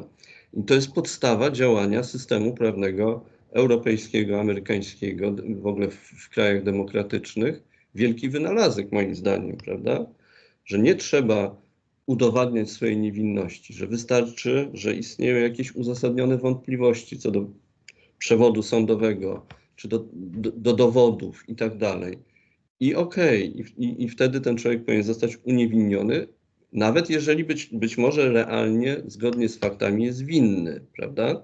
Trzeba mu jednak udowodnić bez żadnej wątpliwości tę winę. I to, o czym mówiłeś, że no ja bym tu właśnie ten kamyczek podrzucił środowiskom no może nie liberalnym, ale właśnie lewicowym, że cancel culture działa zupełnie odwrotnie proporcjonalnie do tego, co mówimy, prawda? To znaczy tam niczego się nie udowadnia, tam rzuca się oskarżenie i koniec, prawda? Ktoś zostaje wycięty jakby z życia społecznego, niezależnie od tego, czy są jakieś dowody, czy nie ma jakichś dowodów. Więc to jest też paradoksalne w odniesieniu do treści tego filmu. Natomiast no, mi się wydaje, że Fonda tam wykonuje po prostu dobrą robotę, prawda, z tego punktu widzenia. Ta zasada domniemania niewinności, ona na pewno jest kluczowa w tym filmie. Tu się w pełni zgadzam z tobą. Myślałem, że do tego zaraz przejdziemy, jak będziemy o demokracji rozmawiać. I to też jest taki punkt, gdzie wydaje mi się, że może powrócimy do filmu Sieć na chwilę, bo mi się to bardzo kojarzy z wpływem mediów na rzeczywistość. To jak one przeobraziły to funkcjonowanie zasady domniemania niewinności. Ale co do tego Fondy, być może to jest nadinterpretacja i też rozumiem, co masz na myśli. Ale taka interpretacja, którą chciałem podrzucić, bo ja miałem takie wątpliwości w trakcie oglądania tego filmu. One się wiążą z kolei z retoryką, ze znaczeniem retoryki w tym filmie, ale może powiem już teraz, że właśnie ten główny oponent Fondy, czyli właściciel firmy kurierskiej, okazuje się, na koniec to jest w ogóle wyjaśnione wprost, że on jest człowiekiem, to jest choleryk, który wybucha co chwilę, nie kontroluje emocji, on jest przekonany prawie do końca, że ten młody chłopak jest winny. Widać, że z tym gościem jest coś nie tak, że on jest jakiś skonfliktowany wewnętrznie, a w trakcie filmu okazuje się, że on ma problem ze swoim synem, bo on sam chce być takim twardym facetem. Jego syn, on wspomina, że kiedyś miał się z kimś bić i uciekł, potem w ogóle i on postanowił zrobić z niego faceta. Możemy się domyślać, że to nie poszło najlepiej, że mają jakieś zepsute relacje. Z tym synem się nie widział chyba tam od 2 lat, widzimy. Potem na koniec filmu jest taka scena, kiedy temu facetowi wypada portfel ze zdjęciem syna i on w ogóle się zaczyna płakać, drze to zdjęcie i tak dalej. I tutaj nam scenarzysta podsuwa taką interpretację, że to, że facet się upierał przy tym, że chłopak jest winny, wynika z tego, że on projektuje jakieś tam swoje doświadczenia złe z synem na niego. A pytanie, czy w przypadku Henry'ego Fondy nie jest podobnie, tylko my tego nie widzimy. To znaczy, czy nie jest tak, że jest to całe krasomówstwo jego, to pilnowanie tych faktów, dbałości o fakty, tak jak mówisz, a być może on ma syna, którego bardzo kocha, z którym ma dobre relacje, albo jest w jego życiu jakiś taki młody chłopak, który też wzbudza w nim bardzo pozytywne uczucia i on w związku z tym naprawdę tak samo jak ten facet, ten właściciel firmy kurierskiej, też jest napędzany jakąś podświadomością po prostu, a ta cała reszta to jest nadbudowa. No, w filmie tego nie widzimy, to wszystko jest ukryte, ale taka mi się spekulacja narzucała, bo wydaje mi się, że często tak jest, że my mówimy, to taki trop może niczeański. Fryderyk Nietzsche takie rzeczy przecież sugerował, że my mówimy o faktach, mówimy, że dbamy o fakty, porządkujemy je, a tak naprawdę to wszystko jest takie retrospektywne, wtórne i powodują nam takie jakieś popędy irracjonalne, jakieś irracjonalne pragnienia decydują o tym, że my się skłaniamy ku jednej wizji rzeczywistości zamiast ku drugiej. I tak wydawałoby się, że jest w przypadku tego właściciela firmy kurierskiej, w przypadku Fondy nie, ale być może jest tak samo, jeżeli mielibyśmy jakąś taką wizję antropologiczną czy tam epistemologiczną przyjmować. Myślisz, że to jest zbyt daleko idąca nadinterpretacja? No, czemu nie? No, możemy się bawić i w takie, tak? Znaczy budować jakieś alternatywne losy postaci, które prowadzą do takich czy innych motywacji ich.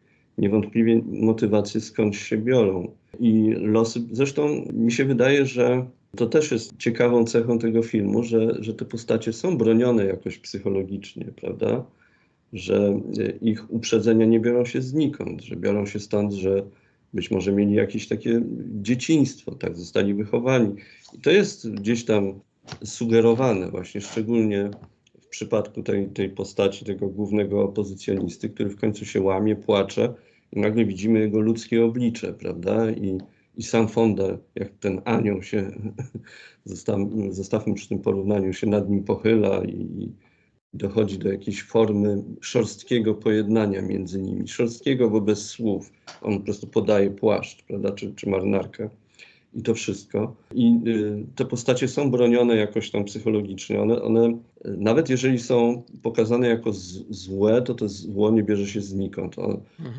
Może nawet nie do końca odpowiadają za to, że są tacy, a nie inni. I jest próba zrozumienia tych postaci, czego dzisiaj nie widzę, prawda? To znaczy, jeżeli jest antagonizm między siłami politycznymi, to te siły polityczne zantagonizowane odbierają się jako istoty zupełnie obce, niezrozumiałe, bez żadnej motywacji, która byłaby z mojego punktu widzenia przynajmniej nie podejmuje się takiej próby zrozumienia, prawda? A tutaj ta próba jest. I to jest istotne. No, wydaje mi się, że coś straciła demokracja i dlatego jest w takim stanie, a nie innym. Ja bym chciał jeszcze powiedzieć, bo ja tutaj w tę lewicę uderzałem, ale mi się wydaje, że prawica nie jest lepsza, prawda, z tego punktu widzenia, bo ja wiesz, że to jest moja obsesja, że ja uważam w ogóle ideologię za coś, no trochę za Hararim tu idę. Z jednej strony koniecznego, ponieważ one porządkują rzeczywistość, poruszają ludzi, żeby w jakimś kierunku szli, bez tego w ogóle społeczeństwo by się pewnie nie rozwijało. Natomiast z drugiej strony zafałszowują w sposób fatalny rzeczywistość. Trochę tak jak to Nietzsche mówił, prawda? Znaczy mi się wydaje, że zarówno prawicowe, jak i lewicowe światopoglądy, które gdzieś tam w swoich ekstremach prowadzą do właśnie zachowań typu lincz, typu wykluczenie, niezrozumienie innych ludzi, którzy inaczej myślą i tak dalej, polegają na zawężaniu rzeczywistości, prawda? Znaczy, ja bym w ogóle powiedział, że, bo ty atakujesz trochę ten film z takiego punktu widzenia, że on nie odpowiada rzeczywistości, że jest nierzeczywisty z jakiegoś tam punktu widzenia. Mi się wydaje, że właściwie, no jakby się zastanowić, to 100% filmów można by postawić taki sam zarzut, prawda? To znaczy, to samo dotyczy zresztą, wydaje mi się, większości naszych nie wiem, rozmyślań na temat świata, na temat rzeczywistości, większości instytucji, które tworzymy, nie tylko w wymiarze kulturowym, ale też właśnie politycznym, że one mają charakter wycinkowy, prawda? Znaczy one są pewną odpowiedzią na wyzwania środowiska, to tak ewolucyjnie nieco to ujmując. Natomiast one nie mówią nam prawdy na temat rzeczywistości, nie są do tego jakby stworzone. I ta krytyka niczego, ja zawsze zwracam na to uwagę, że filozofowie typu właśnie Nietzsche, którzy tak dekonstruują trochę te nasze mniemania na temat rzeczywistości, są dobrzy w tej dekonstrukcji. Natomiast jakby ich zapytać o konstrukcję, prawda? Znaczy, co pozytywnego by zaproponował w zamian czyli jak powinniśmy działać, co powinniśmy zrobić, żeby było dobrze, no to on ci będzie bredził o idei nadczłowieka wtedy, prawda? Który jest niejasny, pogmatwany i właściwie nie wiadomo, co to jest. Mhm. Tak działa większość filozofów, prawda? To znaczy, oni są bardzo interesujący, kiedy krytykują, ale kiedy zaczynają konstruować, zaczynają zazwyczaj bredzić, prawda? Ponieważ nie jest łatwo wyjść poza człowieczeństwo, nie jest łatwo wyjść poza nasze ograniczenia poznawcze. Nie jest łatwo obejrzeć rzeczywistość taką, jaka ona jest, to jest w ogóle niemożliwe, a w ogóle ogarnąć ją w całokształcie to jest też niemożliwe, prawda? Dlatego my działamy fragmentarycznie i to wszystko jest niedoskonałe. Nasza sztuka też jest niedoskonała, bo sztuka polega na ociosywaniu nadmiarów, które są niepotrzebne do historii, Mhm. prawda? I ten film na tym też polega. Jego konstrukcja jest dość prosta w sumie, ale zarazem kunsztowna moim zdaniem, jednak będę się przy tym upierał, no ale upraszczająca i to jest oczywiste. Wszystkie filmy są upraszczające. Być może tak jest. No, to brzmi przekonująco. No, nie wiem, nad tym musiałbym się dłużej zastanowić, ale ja kiedyś się spotkałem z takim sformułowaniem, pewnie słyszałeś, bo to czasami w jakichś kontekstach takiej krytyki filmowej się pojawia, że kino mainstreamowe ukazuje rzeczywistość taką, jaką my chcielibyśmy ją widzieć, taką, w jaką wierzymy, w jakiej chcielibyśmy żyć, a kino arthouse'owe ma pokazywać rzeczywistość taką, jaka jest w rzeczywistości.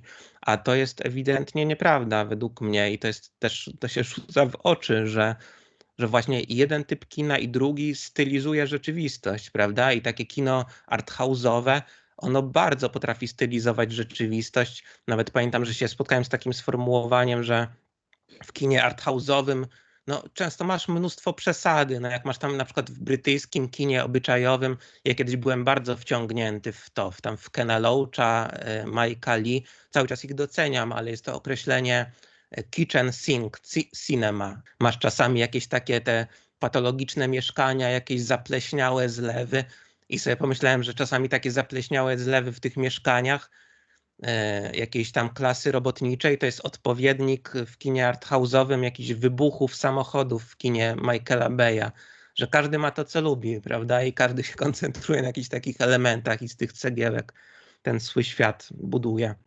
Ale to wydaje mi się, że szerszy temat, pewnie teraz tego nie omówimy. W każdym razie chciałem cię jeszcze zapytać w tym kontekście tego konformizmu, tak trochę prostacko pytanie sformułować, już trochę o tym mówiłeś.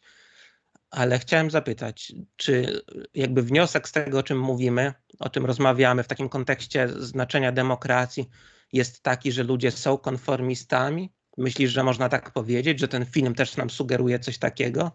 Czy on nam mówi, że ludzie są konformistami i że tak naprawdę tylko jakieś jednostki mają znaczenie? Tak, trochę to mówi, natomiast moim zdaniem konformizm też ma pewne swoje znaczenie społeczne, wbrew pozorom. To znaczy on nie jest tylko negatywnym bohaterem. W tym filmie jest, prawda? No bo wiadomo, to jest dość uproszczona wersja rzeczywistości. Natomiast nasze życie polega na jakimś tam konformizmie. Znaczy każdy z nas jest konformistą, ponieważ podpisuje, nawet o tym nie wiedząc, umowę społeczną i podlega pewnym regułom życia społecznego, które polegają na tym, że robimy to, co robi większość ludzi. Prawda?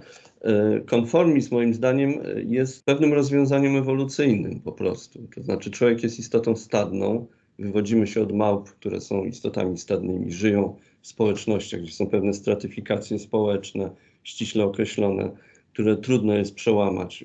Nie ma nonkonformistów pośród małp, a jeżeli się zdarzają, no to dochodzi do konfliktów, które są natychmiast rozwiązywane w jasny sposób, prawda? My robimy to w sposób jednak nieco bardziej cywilizowany. Natomiast ten konformizm to jest życie niskoenergetyczne, jak ja to nazywam. W tym sensie, że no, my nie możemy nieustannie żyć w napięciu wewnętrznym, w nieustannym przeciwstawianiu się czynnikom oficjalnym, ponieważ to nam się nie podoba, tamto nam się nie podoba, wam to nam się nie podoba. Więc czasami dla świętego spokoju siedzimy cicho i oglądamy telewizję, czy czytamy książki, prawda? I to jest oczywiście, nie mówię, że to jest dobre, ale to jest naturalne. I tak wygląda większość społeczeństwa. Natomiast jakbyśmy mieli to odnieść do współczesności, Ale to nie wiem, czy to nie będzie kolejny temat, więc może wychodzę przed szereg, bo ty mówiłeś o złych elementach nonkonformizmu, prawda? To znaczy, że Tak, to nonkonformista kolejny może się temat. mylić po prostu. I no mi się wydaje, że w tej chwili mamy do czynienia w ogóle z takim zjawiskiem masowego nonkonformizmu, który jest w ogóle bardzo interesujący. Do tego doprowadziły te nowe formy komunikacji, czyli internet, że nagle ludzie, nie wiem, wierzący w to, że Ziemia jest płaska, nie wierzący w działanie szczepionek, nie wiem co tam jeszcze, no, różne są formy, wierzą w UFO, prawda? I oni uważają, że są ofiarami oficjalnych czynników, jakichś spisków ponadnarodowych, które zarządzają rzeczywistością. I oni nagle zauważyli, że ich jest dużo, prawda? Że to jest pewna społeczność właściwie, właśnie dzięki tym nowym środkom przekazu. Mm. No i ten taki nonkonformizm, który ja odbieram jednak negatywnie, stał się pewnym zjawiskiem społecznym paradoksalnie, prawda? Masowym. Czy masowy nonkonformizm? To jest ciekawa rzecz. Okej, no Uspołeczniony nonkonformizm. fajnie, że podrzuciłeś ten temat. Tak, chciałem, żebyśmy to omówili, ale może właśnie za chwilę, bo chciałem, żebyśmy otworzyli ten nowy blok tego nonkonformizmu. Ja tutaj jeszcze mam parę notatek. Wrócimy do tego jeszcze, o czym mówisz. Ja chciałem tylko jedną rzecz dopowiedzieć a propos tego konformizmu, bo to jest taka metafora, która mi się narzuca i chciałem cię zapytać, co o niej myślisz. Mówiłem ci, że obejrzałem te filmy teraz Wajdy, Człowiek z marmuru i Człowiek z żelaza. Przede wszystkim Człowiek z żelaza. Ja może powiem krótko, co mnie tam zainteresowało, bo tam jest ten motyw, jest postać, którego gra Opania. On jest redaktorem, który ma pojechać do stoczni w czasach, kiedy są protesty właśnie w Stoczni Gdańskiej. On jest funkcjonariuszem systemu i dostaje zadanie, tam w stoczni jest taki jeden z przywódców tych buntów, Tomczyk. I ten Opania dostaje, nie pamiętam jak on ma, Winkel chyba, tak? Postać się nazywa. Ten Winkel dostaje zadanie, żeby tam pojechać jako dziennikarz, żeby przekroczyć mur, bramę stoczni i żeby nagrać taki materiał, który skompromituje tego Tomczyka. On jako propagandysta tam jedzie po prostu. I reszta filmu opowiada o tym, że on faktycznie się przedostaje do stoczni, i on się znajduje w trochę innym świecie, w takim mikroświecie. Widzi, że tam w ramach stoczni obowiązują inne zasady niż na zewnątrz. I stopniowo, to mogę spoiler, jak ktoś nie chce słyszeć, to niech zatrzymuje. Zmienia zdanie, no to łatwo się domyślić. Opania zmienia zdanie, ten Winkel zmienia zdanie i jakby przyłącza się do tych nastrojów, które w ramach stoczni panują. I ja sobie myślałem o tym właśnie, czy ten Winkel, czy on jest nonkonformistą, czy on jest konformistą. I sobie myślałem o tym, że to też koresponduje właśnie z 12 gniewnymi ludźmi, że on przyjeżdża z pewnego świata szerszego do tego mikroświata w ramach stoczni. I to jest tak, że kiedy on funkcjonował na zewnątrz, to nieprzyjemne było solidaryzowanie się z tymi stoczniowcami, ale kiedy on przedostaje się do wnętrza stoczni, gdzie jest ten Tomczyk, gdzie jest ta Janda, jacyś inni ludzie, to tam nieprzyjemne byłoby nie zgadzać się z nimi. I sobie myślałem trochę o tym, że on zmienia zdanie, ale on wciąż jest trochę jakby konformistą i że czasami tak to bywa, że są różne układy społeczne i ty się przedostajesz czasami do takiego mikroświata, tak jak tutaj do Stoczni Gdańskiej, gdzie byłoby nieprzyjemnie podłączyć się do tych protestów. I też myślałem sobie o tym a propos tej postaci Tomczyka. On jakoś tam koresponduje z tym Fondą, wydaje mi się. Jak się zmienia te koniunktury światopoglądowe. I pomyślałem sobie, że to jest trochę tak, że ten Tomczyk, tak jak Fonda może powiedzmy, że my wszyscy jako grupa płyniemy jakąś łodzią i ten Tomczyk jest jak ktoś taki, kto przestawia ster. Jakimś wysiłkiem moralnym się tego dokonuje. Trochę przestawiasz ster i że czasami być może tak jest, że masz taką grupę społeczną. Ty mówiłeś też o tym filmie Zły dzień w Bedrock. Wczoraj go obejrzałem. To trochę podobny motyw. Masz jakąś grupę społeczną, która jest taka konformistyczna, jest inercyjna i czasami może wystarczy parę jednostek. Taka jednostka chwyta za ten ster, lekko go przestawia i jak się przestawi ten ster, to ta łódź już płynie tym innym kursem, zmodyfikowanym i już wtedy jakby nie potrzebujesz tego nonkonformizmu. Nonkonformizm się ponownie zmienia w pewną formę konformizmu, tylko zmienia się, został przestawiony ten ster. Co o tym myślisz? Czy to jest jakaś trafna w ogóle metafora przemian społecznych i tej roli nonkonformistów, takich jak ten Fonda, powiedzmy, czy Tomczyk w społeczeństwie? Mnie zastanawia ta postać Opani, prawda, bo to jest dość interesujące. Od razu mi się zrodziło sporo refleksji, zapisuję sobie. Postać Opani jest taką postacią, moim zdaniem, symboliczną Wajdy, bo jak wiesz, była grupa intelektualistów w Polsce, która uległa tak zwanemu ukąszeniu heglowskiemu i uwierzyła w tę rolę historii, determinizmy historyczne, marksistowskie i tak dalej. I w tym gronie był na przykład Czesław Miłosz, Tadeusz Konwicki, wiele innych prominentnych postaci. Natomiast nie było tam na przykład Zbigniewa Herberta, który był niezłomny i wspaniały, prawda? A tamci byli takimi, no ale oni się nawrócili, tak? Tak jak ta postać przez Opanię odgrywana, to znaczy pod wpływem, nie wiem, czy argumentacji, czy faktów, które zaobserwowali wokół siebie, ale oni nadal są odbierani bardzo dwuznacznie przez środowiska prawicowe na przykład, prawda? Natomiast ja bym zastosował tutaj, bo mnie to zawsze interesowało. Ja się zacząłem interesować tymi postaciami. Czytam ich listy, ich korespondencje z Giedroyciem, no właśnie Miłosza czy Gombrowicza. Czytałem też korespondencję Herberta z Miłoszem.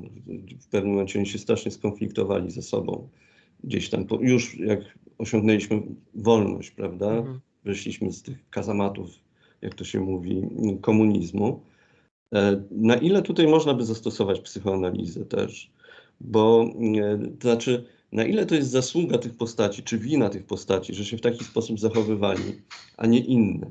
Na ile na przykład to, że niektóre postacie przyzwoitych w miarę ludzi uległo jednak wpływowi systemu, nie wynikało z ich ciekawości świata, ciekawości inności, uwierzenia w pewną wizję utopijną rzeczywistości, prawda?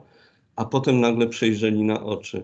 A na ile na przykład Herbert nie był jednostką introwertyczną, nieufną z natury, tak mi się wydaje, jak czytam jego listy, jestem prawie przekonany, że taki właśnie był, prawda?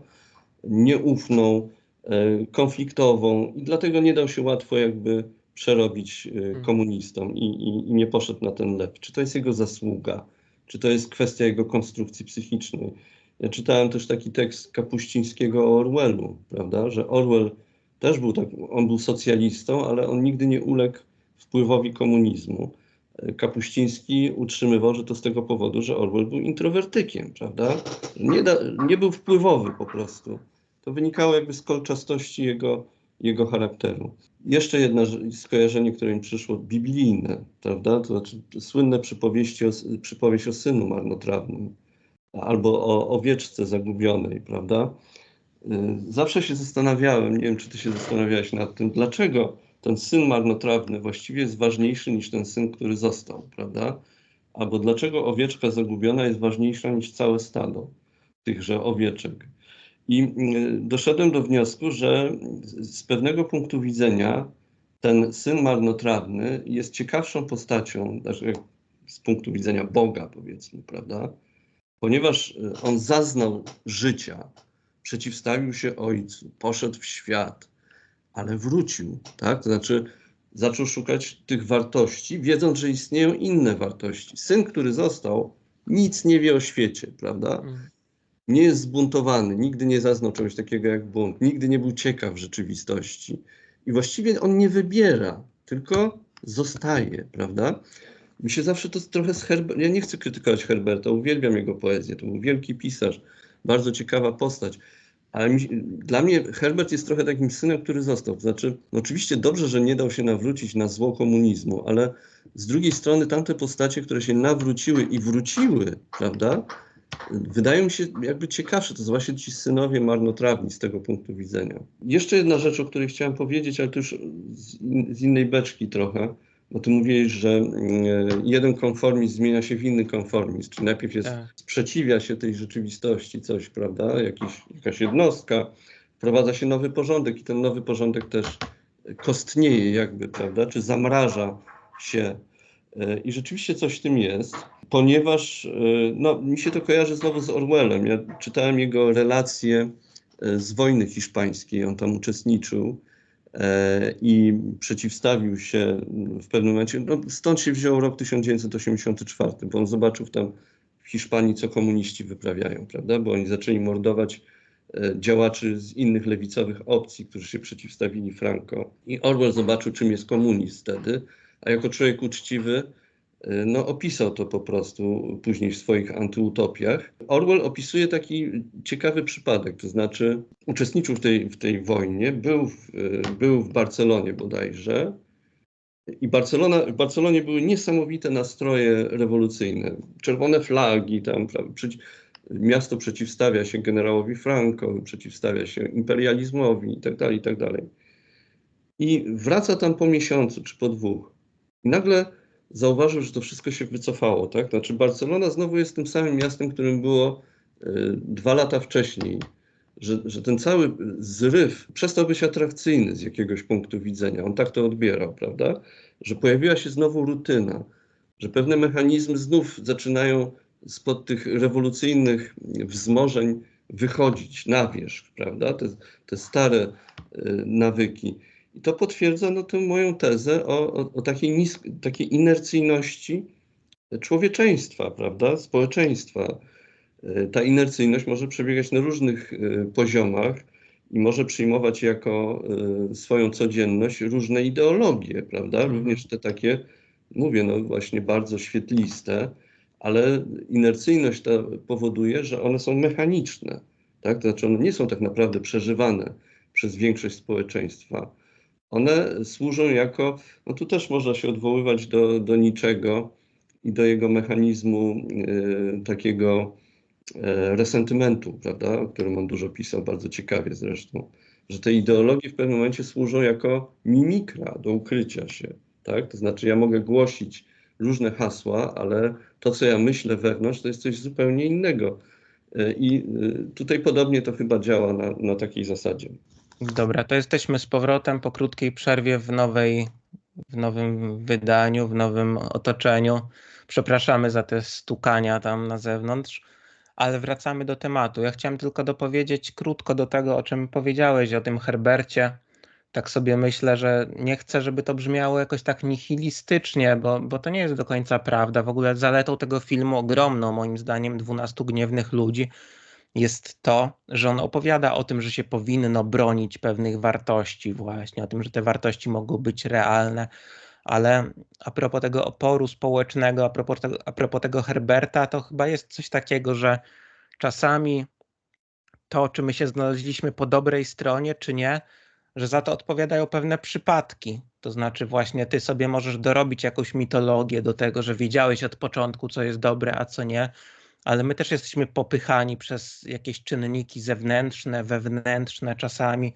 Wydaje mi się, że tak bywa, że to przynajmniej powinno się brać pod uwagę, że to nie jest tak, że to tylko jakby ex post wszystko widać wyraźnie, a czasami naprawdę jakieś, nie wiem, przyłączyłeś się do jakiegoś dobrego ruchu, dobrej inicjatywy, ale równie dobrze mogłeś się nie przyłączyć. Czasami naprawdę jakieś przypadkowe zdarzenia mogły o tym zadecydować. Ale okej, to szeroki temat, to może już ruszajmy dalej.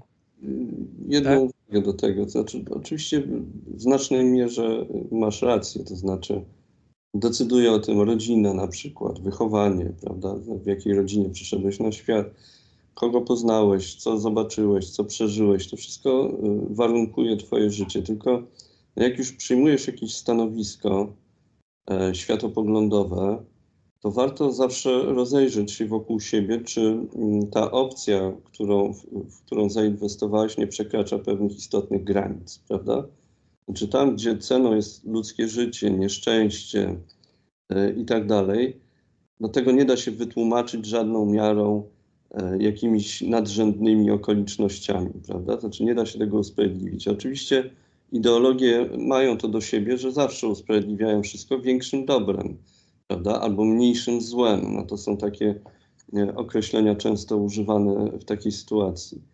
I no, to jest bardzo trudne zadanie dla człowieka, który w coś wierzy, żeby zrewidować tę swoją wiarę, prawda? I umieć jakby dostrzec niedostatki tej ideologii, którą wyznaje. Dobrze, ale chciałem, żebyśmy już ruszyli naprzód może do tego nonkonformizmu. O tym zacząłeś mówić. Pomyślałem, że może zacznę od tego cytatu z Kałużyńskiego i potem rozwinę jakieś swoje wrażenia, bo ty wyraziłeś swój krytyczny stosunek do tej opinii, a ja przyznam szczerze, że myślę, że on ma wiele racji. Zwraca uwagę na pewne istotne rzeczy, o których trzeba pamiętać w trakcie odbioru tego filmu. W ten sposób napisał Zygmunt Kałużyński w recenzji filmu 12 gniewnych ludzi. Wydaje się bowiem, że mamy do czynienia z postacią mityczną, rodzajem kowboja, któremu polecono chwilowo odprowadzić białego konia do stajni i udać się na salę przysięgłych. On mówi o tej postaci Henry'ego Fondy. Figura ta została cokolwiek przemycona, jeżeli można się tak wyrazić o postaci centralnej, ale tu właśnie godne pochwały mistrzostwo autorów filmu, którzy podrzucają nam takiego kloca, jak gdyby nigdy nic. Gdy przypominamy sobie filmy Kajeta, ogarniętego podobną obsesją sprawiedliwości, nie znajdziemy tam podobnej figury. W sprawiedliwości stało się zadość, wszyscy przysięgli są osobami jak najbardziej wątpliwymi. To jest właśnie odwaga Kajeta, to jest jego wielkie ostrzeżenie, to jest prawdziwa troska o widza drążonego przez niepokój, przygniecionego bezustannym znakiem zapytania, czy sprawiedliwość jest w ogóle możliwa, czy nie jest ona zawsze kompromisem, czy nie ukrywa się za nią samowola, arogancja, niepewne reguły moralne. Z 12 gniewnych ludzi wychodzimy uspokojeni, dopóki są tacy jak Henry Fonda, o czystych rękach, zdolni wykształcić innych, zbyt niecierpliwych.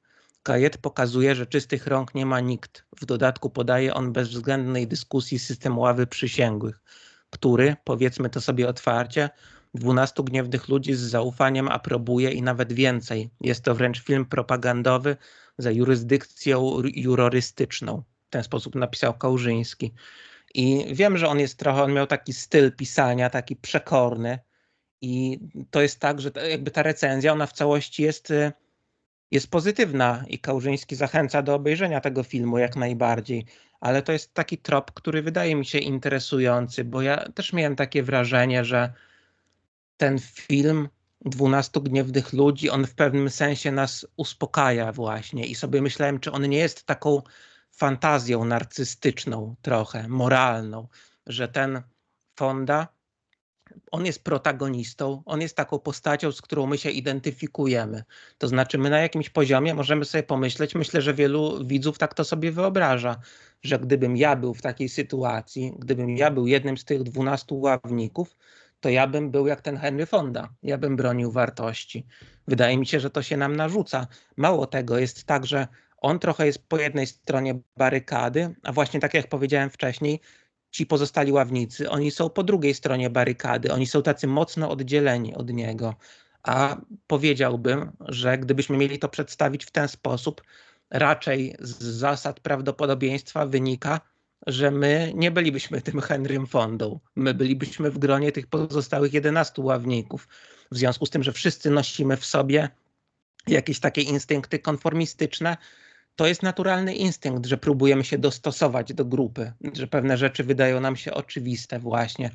Więc wydaje mi się, że to jest rola kina, to o czym pisze Kałużyński, że właśnie my powinniśmy sobie pomyśleć o tym, że taki film powinien w nas zaszczepić jakieś moralne wątpliwości, że właśnie my moglibyśmy być tacy jak ten właściciel firmy kurierskiej, że my moglibyśmy w pewnych okolicznościach doprowadzić do tego, że niewinny człowiek zostanie skazany na śmierć. A tutaj 12 gniewnych ludzi poniekąd faktycznie uspokaja nas i właśnie jakby, nie wiem, rozładowuje jakieś takie obawy. Nie uważasz? No, mnie ten film przeraża już wystarczająco, powiem. Mówiłem zresztą o tym. To znaczy mnie przeraża prosty rachunek, tak? Znaczy 1 na 12 okazał się sprawiedliwy, tak? 1 na 12 ma wątpliwości, 1 na 12 mnoży te wątpliwości, 11 tego nie czyni. A co by się stało, gdyby, tak jak u Kajata, było 12 na 12, prawda? Więc natomiast no, wprowadzenie tego bohatera, czy tego typu bohatera ma kilka celów, prawda, które stawia sobie reżyser i twórcy tego filmu. Znaczy, niewątpliwie jest to cel taki, żeby ludzie się z nim utożsamili. To znaczy, ten cel pedagogiczny pewnie tu ma istotne znaczenie. Jest to też rozprawka o naturze demokracji. która ma wydźwięk jeszcze pozytywny, prawda? To znaczy ludzie jeszcze wierzyli, że możliwe jest przekonywanie się wzajemne. I dla mnie to ma akurat bardzo cenny wydźwięk. Dlaczego mi się nie podoba wypowiedź Kałużyńskiego? No dlatego, że ona brzmi, znaczy ja zawsze bardzo lubiłem czytać Kałużyńskiego, uwielbiałem Perły z Lamusa, to był znakomity retor, świetny recenzent, no ale on się wywodził z pewnej opcji politycznej również i o tym trzeba pamiętać, prawda? To znaczy wywodził z opcji politycznej, która decydowała o losach podsądnych bez ławy przysięgłych, bez dyskusji, prawda? I on pisze, dla mnie brzmi dwuznacznie to, że Kałużyński pisze tutaj o wątpliwościach związanych z instytucją ławy przysięgłych. No jednak ta ława przysięgłych jest pewnym, powinna być, no, że różnie z tym bywa, to już u Lameta widać, prawda?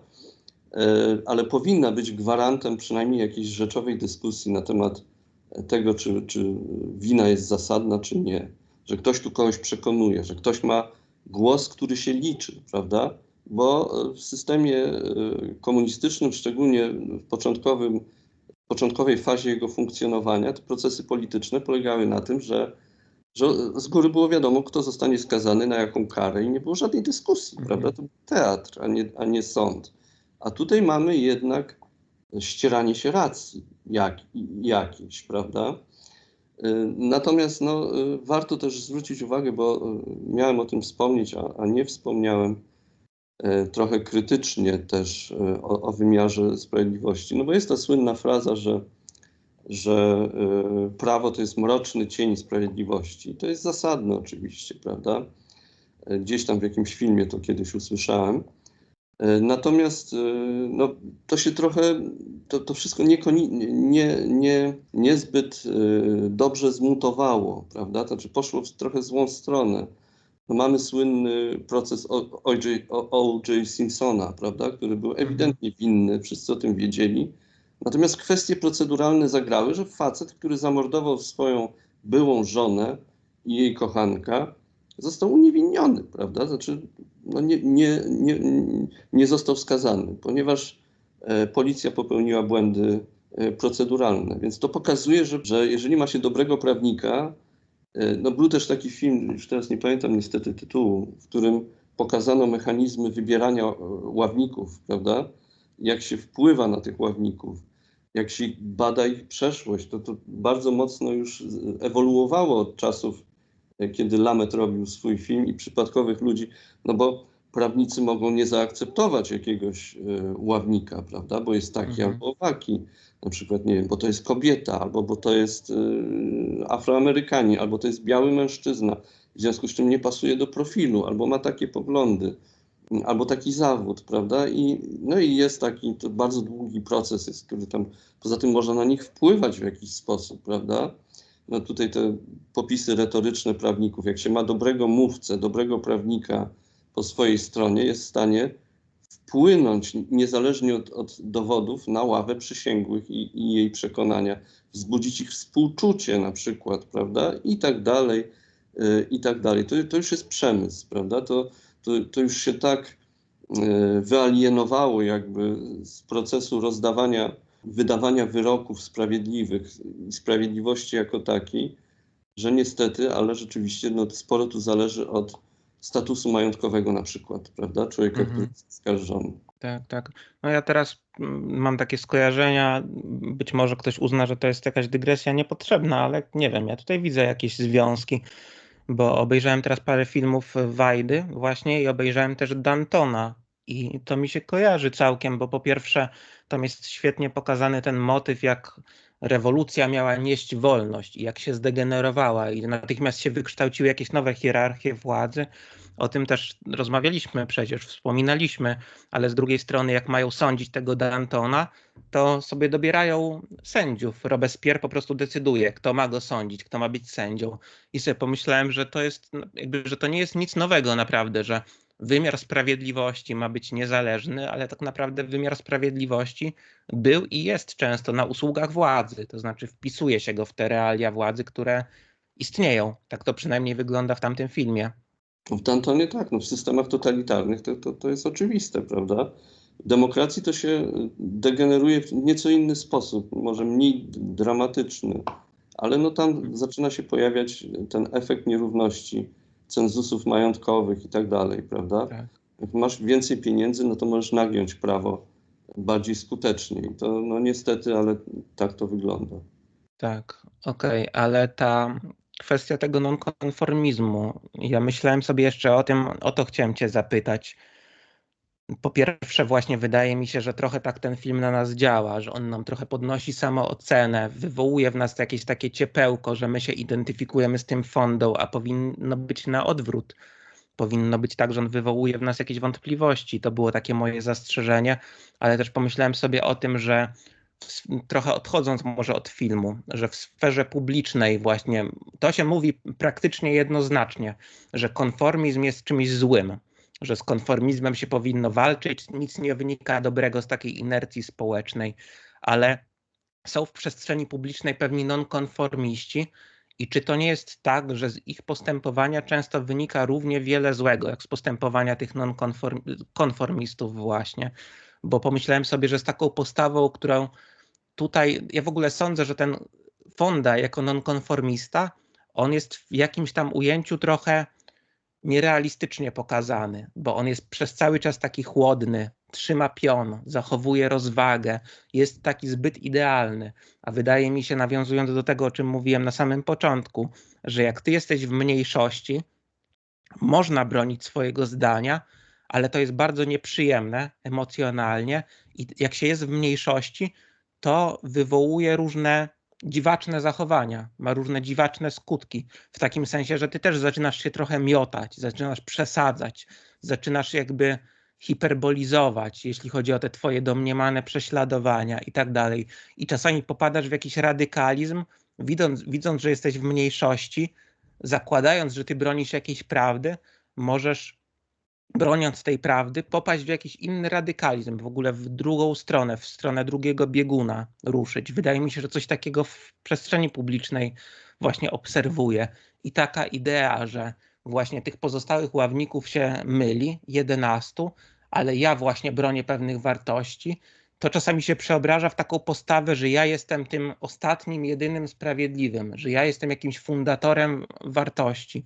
To się często łączy właśnie z takim narcyzmem moralnym, że właśnie takie mówienie o tym, tak jak mówi właśnie w scenie tej swojej wypowiedzi rasistowskiej, ten jeden facet, który wypowiada się na temat tego oskarżonego, że oni są tacy i tacy, oni piją tylko alkohol cały czas, oni w ogóle nie mają żadnych skrupułów i tak dalej. To mówienie o tym oni jest znamienne, ale tacy właśnie popkulturowi nonkonformiści, oni też mówią oni, prawda? W takim sensie, że oni to jest tam jakaś konformistyczna masa, szara masa, owce, które po prostu idą w takim kierunku, jakim się nada, a my właśnie bronimy pewnych wartości.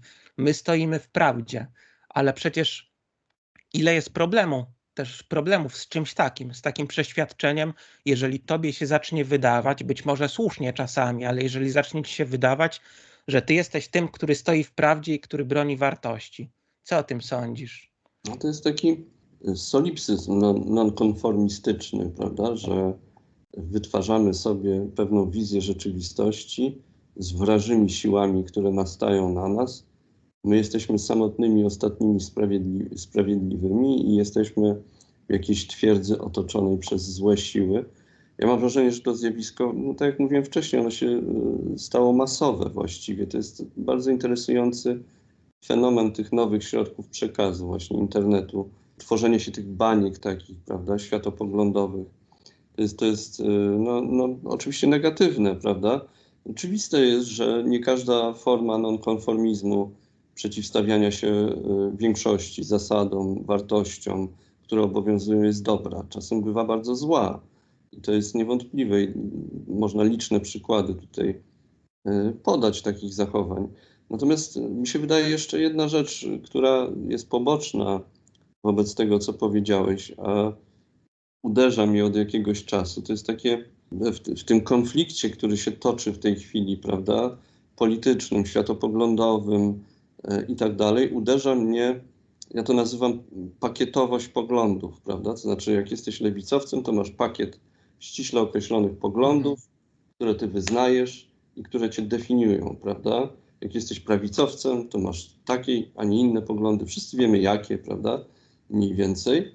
I właściwie to powoduje, że następuje taka uniformizacja tych ludzi, prawda?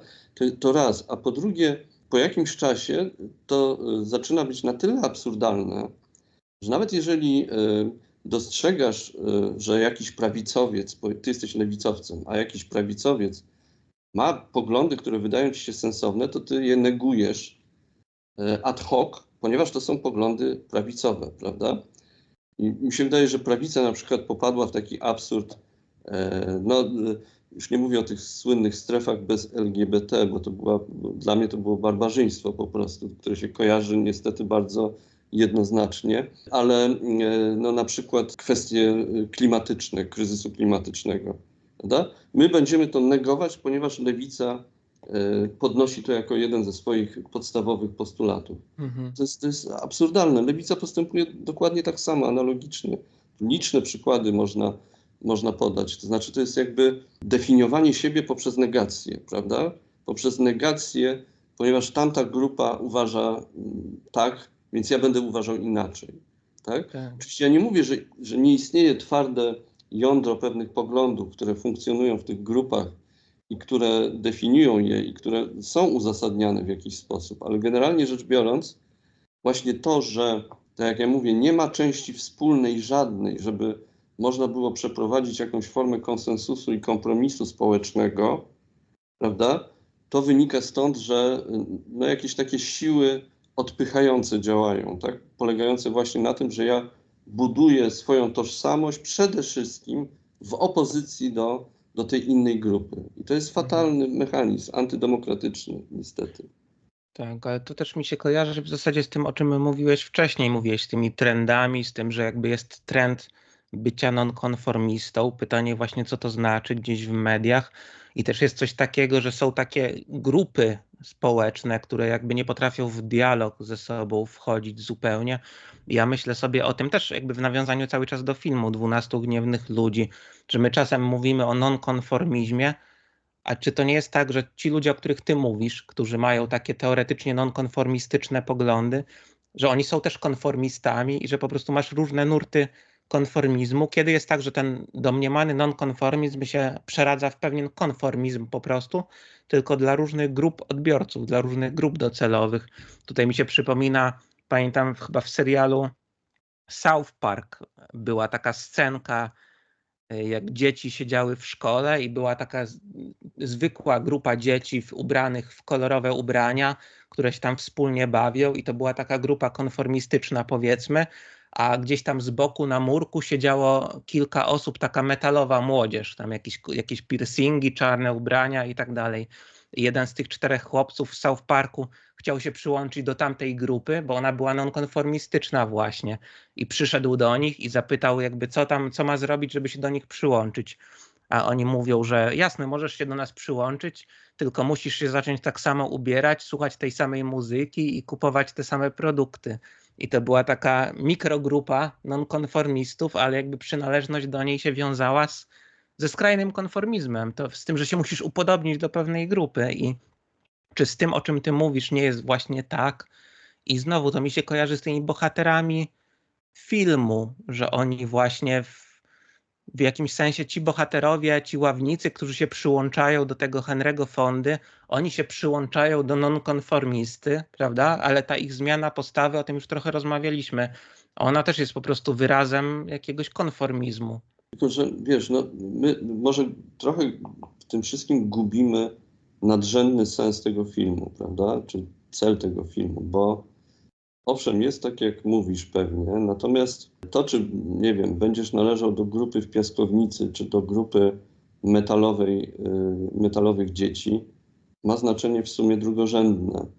Oczywiście to pokazuje pewne mechanizmy społecznego przepływu z jednej grupy do drugiej i podporządkowania się tym normom. Natomiast tutaj jednak chodzi o życie ludzkie. Ja to będę cały czas podkreślał, prawda? To znaczy stawka tej historii jest bardzo wysoka.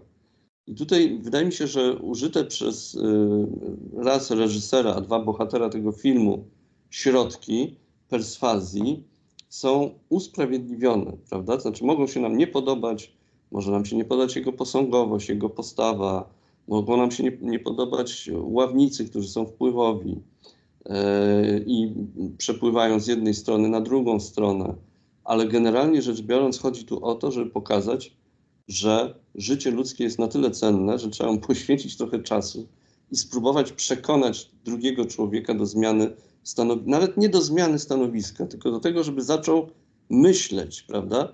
Zaczął się zastanawiać i wątpić. I wydaje mi się, że z tego punktu widzenia ten film się broni po prostu i ta historia się broni. Mhm. Okej, wydaje mi się, że to nam już trochę pozwala też przejść do tego tematu demokracji, bo goni nasz czas, już zahaczaliśmy o niego, a chciałem, żebyśmy o nim pogadali. I zgadzam się z tym, co mówisz. Wydaje mi się, że to w ogóle jest może jedna z najważniejszych scen w tym filmie, jak już pozostali ławnicy przyłączają się do Henry'ego Fondy, uznają, że chłopak jest niewinny i jest jeden z ławników, nie pamiętam który w tej chwili, który śpieszy się, chce już iść do domu i mówi, że no dobra, to on jest niewinny w takim razie, ja zmieniam zdanie, czyli przyłącza się do tych pozostałych, a oni go wtedy zaczynają atakować. Zamiast się ucieszyć, to zaczynają go atakować i jeden z tych pozostałych mówi, że czemu ty tak łatwo zmieniasz zdanie, że to jakby sugeruje mu, że nie chodzi tylko o to, że on zmienił zdanie na niewinne, tylko co ty zmieniasz zdanie pod wpływem tego, że się śpieszysz, że to w ogóle to się wiąże z tym, o czym mówisz, że to jakby w ogóle nie o to chodziło, czy chłopak jest winny, czy nie, w pewnym sensie, prawda? Tylko chodziło o to, żeby potraktować sprawę poważnie. Chodzi bardziej o to uzasadnienie, o to w tym sensie może jest ten film jakąś apologią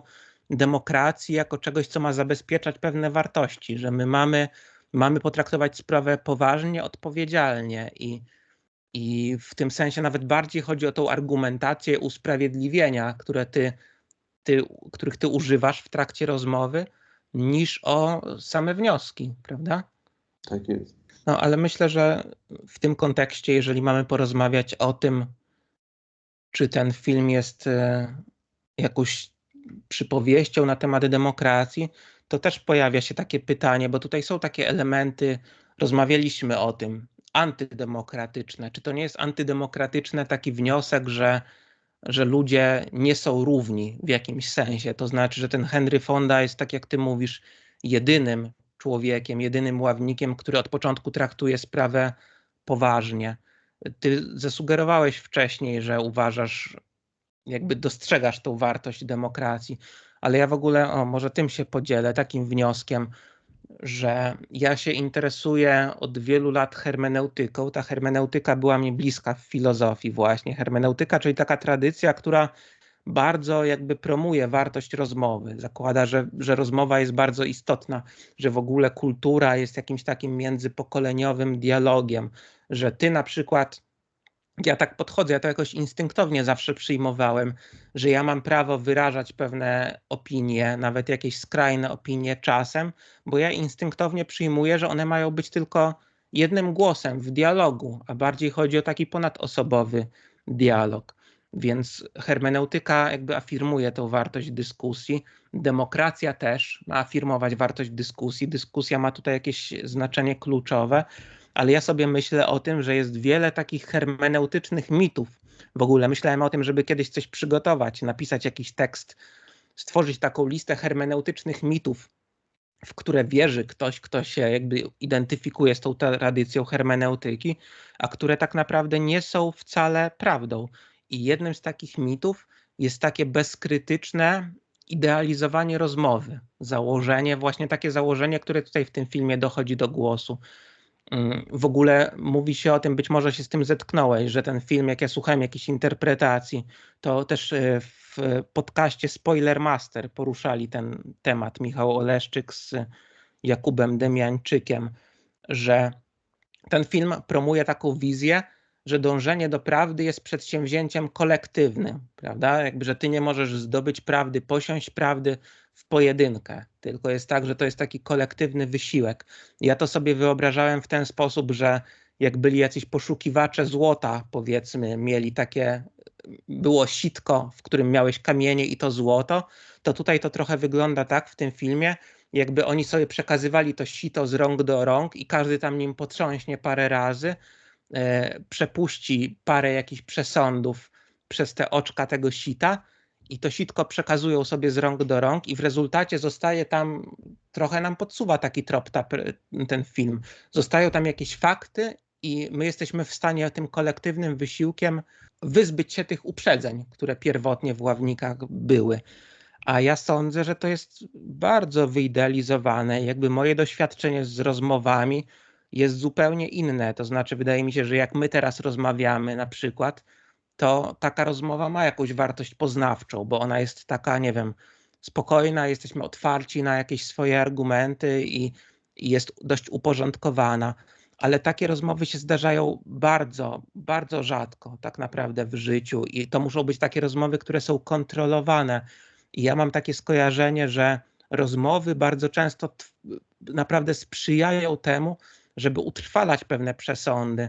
Nie wiem, czy wiesz, że jest teraz taka idea męskich i żeńskich kręgów, że się kobiety spotykają w ramach jakiegoś żeńskiego kręgu i rozmawiają ze sobą i mężczyźni. I to ma swoje zalety, ale pamiętam, że kiedyś koleżanka mi opowiadała właśnie o takim kobiecym kręgu i opowiadała mi o tym, że to są trochę moje wyobrażenia. Nie wiem, co tam dokładnie się działo, ale ona mi opowiadała, że kobiety się spotykają, rozmawiają tam trochę w takim wydaniu terapeutycznym i że na przykład w tych rozmowach uczestniczy jedna kobieta, która zdradza swojego męża i w związku z tym ona się źle czuje, ma wyrzuty sumienia i ta koleżanka mi to tak relacjonowała, jakby ona tam była w stanie odnaleźć jakieś ukojenie, że ona zdradza tego męża, źle się czuje, ale tam prowadzą kobiety takie rozmowy, które pozwalają jej wyzbyć się trochę tych wyrzutów sumienia, w tym sensie, że ta rozmowa w ogóle ci nie służy do tego, żeby się wyzbyć jakichś tam przypuszczeń, które masz, tylko w zasadzie rozładować jakieś wewnętrzne napięcia, że w rozmowie traktujesz tego swojego rozmówcę jako kogoś takiego, od kogo możesz po prostu odbić swój pogląd, żeby się utwierdzić w przekonaniu, które przyjmujesz z góry. Jak myślisz? Moje doświadczenia z rozmowami są w ogromnym stopniu właśnie takie, że ten rozmówca, on tak naprawdę niczego nie weryfikuje, tylko on jest trochę takim lustrem dla ciebie i tak naprawdę my jak mamy jakiś przesąd, to możemy w sobie wzajemnie utwierdzać te przesądy. Znaczy, wydaje mi się, że są różne funkcje rozmów i są różne rozmowy. Są dialogi, które w ogóle nie mają sensu, ponieważ no, mówi się jak do ściany do kogoś czasem. To mam takie doświadczenia rzeczywiście, tak, że on odbija nawet nie jak lustro, ale w ogóle głucho odbija i bezsensownie, ponieważ no, nie słucha jakiejś formy argumentacji, prawda? Nie dociera to do niego, ponieważ ma bardzo twardy, utrwalony światopogląd. Natomiast no, to, co mówisz o tym podziale na kółka, no to zawsze oczywiście miało miejsce, że dziewczyny spotykały się z dziewczynami, a chłopcy z chłopcami. Ja uczestniczyłem nawet no, gdzieś tam kiedyś w jakiejś rodzinnej imprezie, w której nagle zorientowałem się, że siedzę pośród samych facetów, mimo że było tam mnóstwo kobiet, a kobiety usiadły. To było w takim małomiasteczkowym środowisku i taka, no nie było tej koegzystencji i koedukacji, tak bym to wyraził. Natomiast ta funkcja, o której ty mówisz, że te dziewczyny się spotykają, że ktoś tam kogoś zdradza i się zwierza, no to moim zdaniem akurat też jest naturalne. To znaczy tu nie chodzi o prawdę, tu nie chodzi o wychowanie kogoś, że źle robi czy coś, tylko chodzi o to, żeby uspokoić tę osobę, ponieważ ona no po przyjacielsku, tak? No, kumpel do ciebie przychodzi i zwierza ci się z jakiegoś swojego grzechu. No możesz go oczywiście potępić i powiedzieć, wiesz co, nie znam cię, nigdy więcej się już nie spotkamy, prawda? Bo będę bardzo pryncypialny. No ale tak się zazwyczaj nie robi, bo przyjacielowi mówi się, no kurczę, przesadziłeś, źle zrobiłeś, no ale spróbujmy to jakoś naprawić, zróbmy coś. Nie myśl o tym bez przerwy, pomyśl o czymś innym, prawda? Czyli próbuję go uspokoić w jakiś sposób. I to ma funkcję terapeutyczną, tak? Znaczy to nie jest wymiana poglądów, to nie jest, nie wiem, edukacja, tylko to jest uspokojenie kogoś, prawda? Trochę jak w szpitalu, no, dają ci środek na uspokojenie, kiedy jesteś roztrzęsiony i tyle. No i to ma taką funkcję, to nie ma nic wspólnego z prawdą.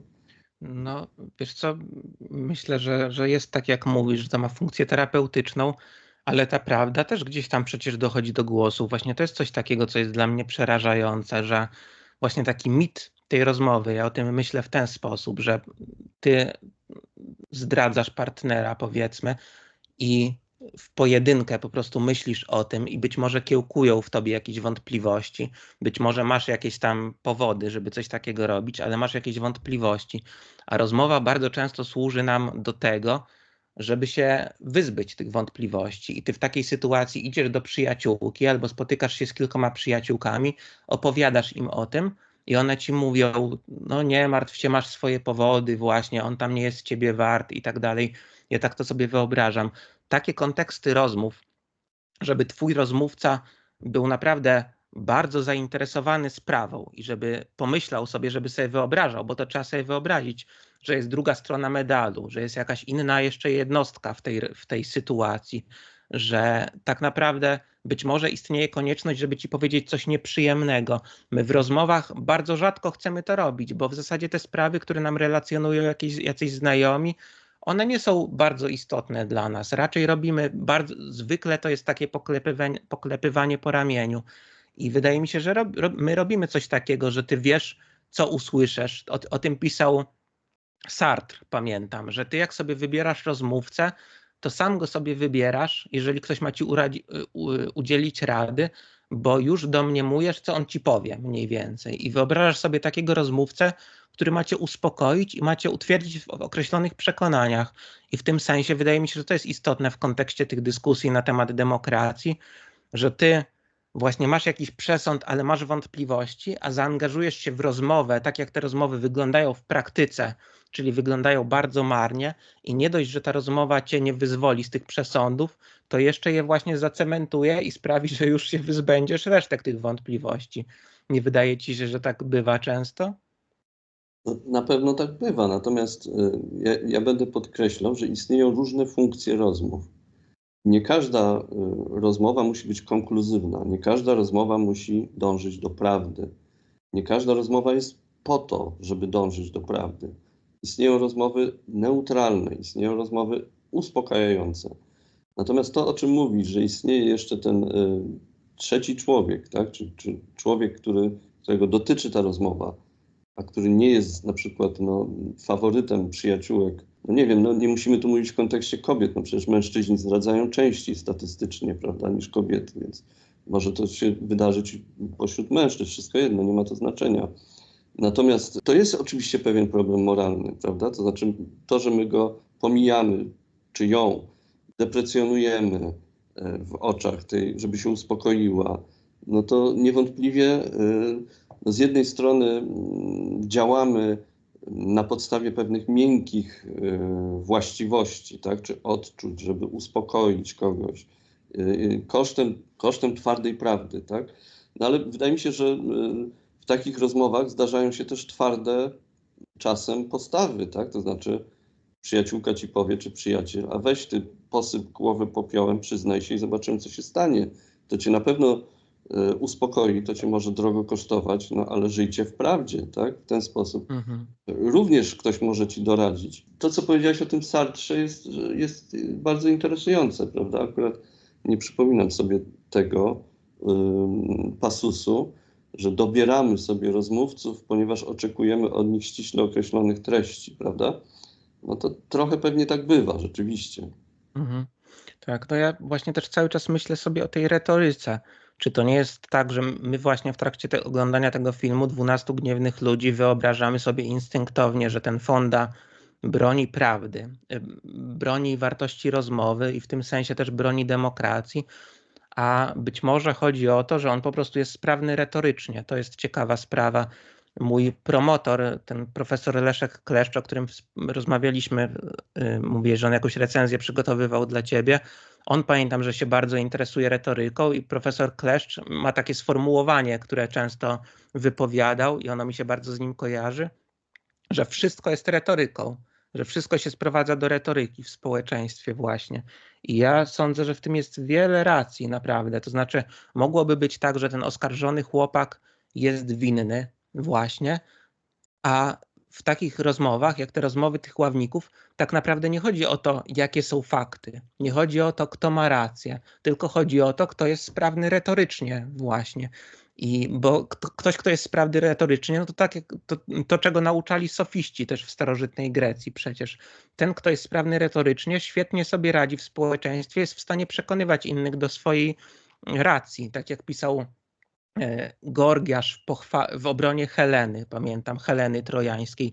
Można udowodnić, że Helena jest niewinna, niezależnie od tego, że nam się wydaje, że czasem, że jest winna. Można udowodnić, że jest winna. Wszystko zależy od tych zdolności retorycznych.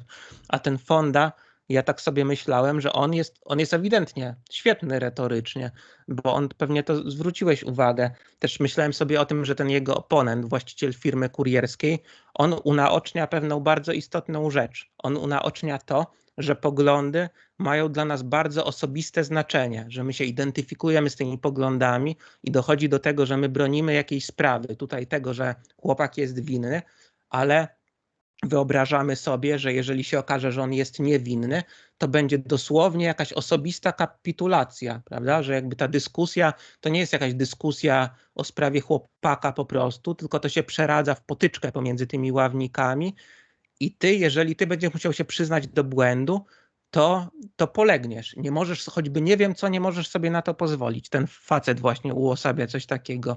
A Fonda z kolei jakby wiedział, że w ten sposób działa dyskusja i on, pamiętam, że to taka rada, której Blaise Pascal udziela i ja myślę, że to jest bardzo kluczowa rada. Ja o tym staram się pamiętać, że ty jak chcesz kogoś przywieźć do zmiany opinii, chcesz kogoś przekonać do czegoś, to nie możesz antagonizować sytuacji, nie możesz doprowadzać do tego, że ta druga osoba poczuje, że poległa w jakimś sensie, tylko musisz powiedzieć coś w tym stylu, że ja rozumiem twoje racje, ja też mam wątpliwości, oczywiście, że mam wątpliwości. Ty, patrząc ze swojego punktu widzenia na sprawę, masz rację nawet, ale zwróć uwagę, że można spojrzeć na sprawę jeszcze inaczej i ona się ukaże trochę inaczej i tak naprawdę jak zmienisz zdanie, to wcale to nie będzie kapitulacja, tylko to nie będzie miało żadnego negatywnego wydźwięku. I ten Fonda moim zdaniem dokładnie coś takiego robi. Właśnie pozwala tym oponentom przechodzić na swoją stronę w taki sposób, żeby oni nie wyglądali na głupców. Skoro wszystko jest retoryką, to co nam pozostaje, prawda? Bo no to jest taki pogląd, który moim zdaniem jest zbyt holistyczny, trochę za daleko idący, ale jeżeli on rzeczywiście jest słuszny, no to i zaczniemy sobie zdawać z tego sprawę, no to nic nie ma sensu, prawda? To znaczy w tym sensie, że ani prawda nie ma właściwie sensu, ani nie wiem, cokolwiek nie ma sensu, ponieważ wszystko jest poglądem, który można zmienić, albo na który można wpłynąć, prawda?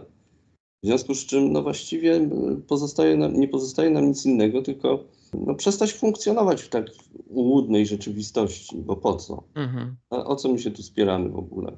No, wydaje mi się, że to jest za daleko idący taki negatywizm, redukcyjny światopogląd i tak dalej. No w tym wspomniałeś o sofistach. Akurat w sporze sofistów z Sokratesem pewnie cię zaskoczę, jestem po stronie sofistów. Dlatego, że, ale tylko z jednego punktu widzenia, bo Sokrates był poszukiwaczem prawdy. Sofiści zdawali sobie sprawę z tego, że poszukiwacze prawdy absolutnej nie będą funkcjonować w systemie demokratycznym, bo nie mogą, prawda? I mi się wydaje, że klęska współczesnej demokracji polega na tym, że my nagle obudziliśmy się pośród poszukiwaczy prawdy absolutnej.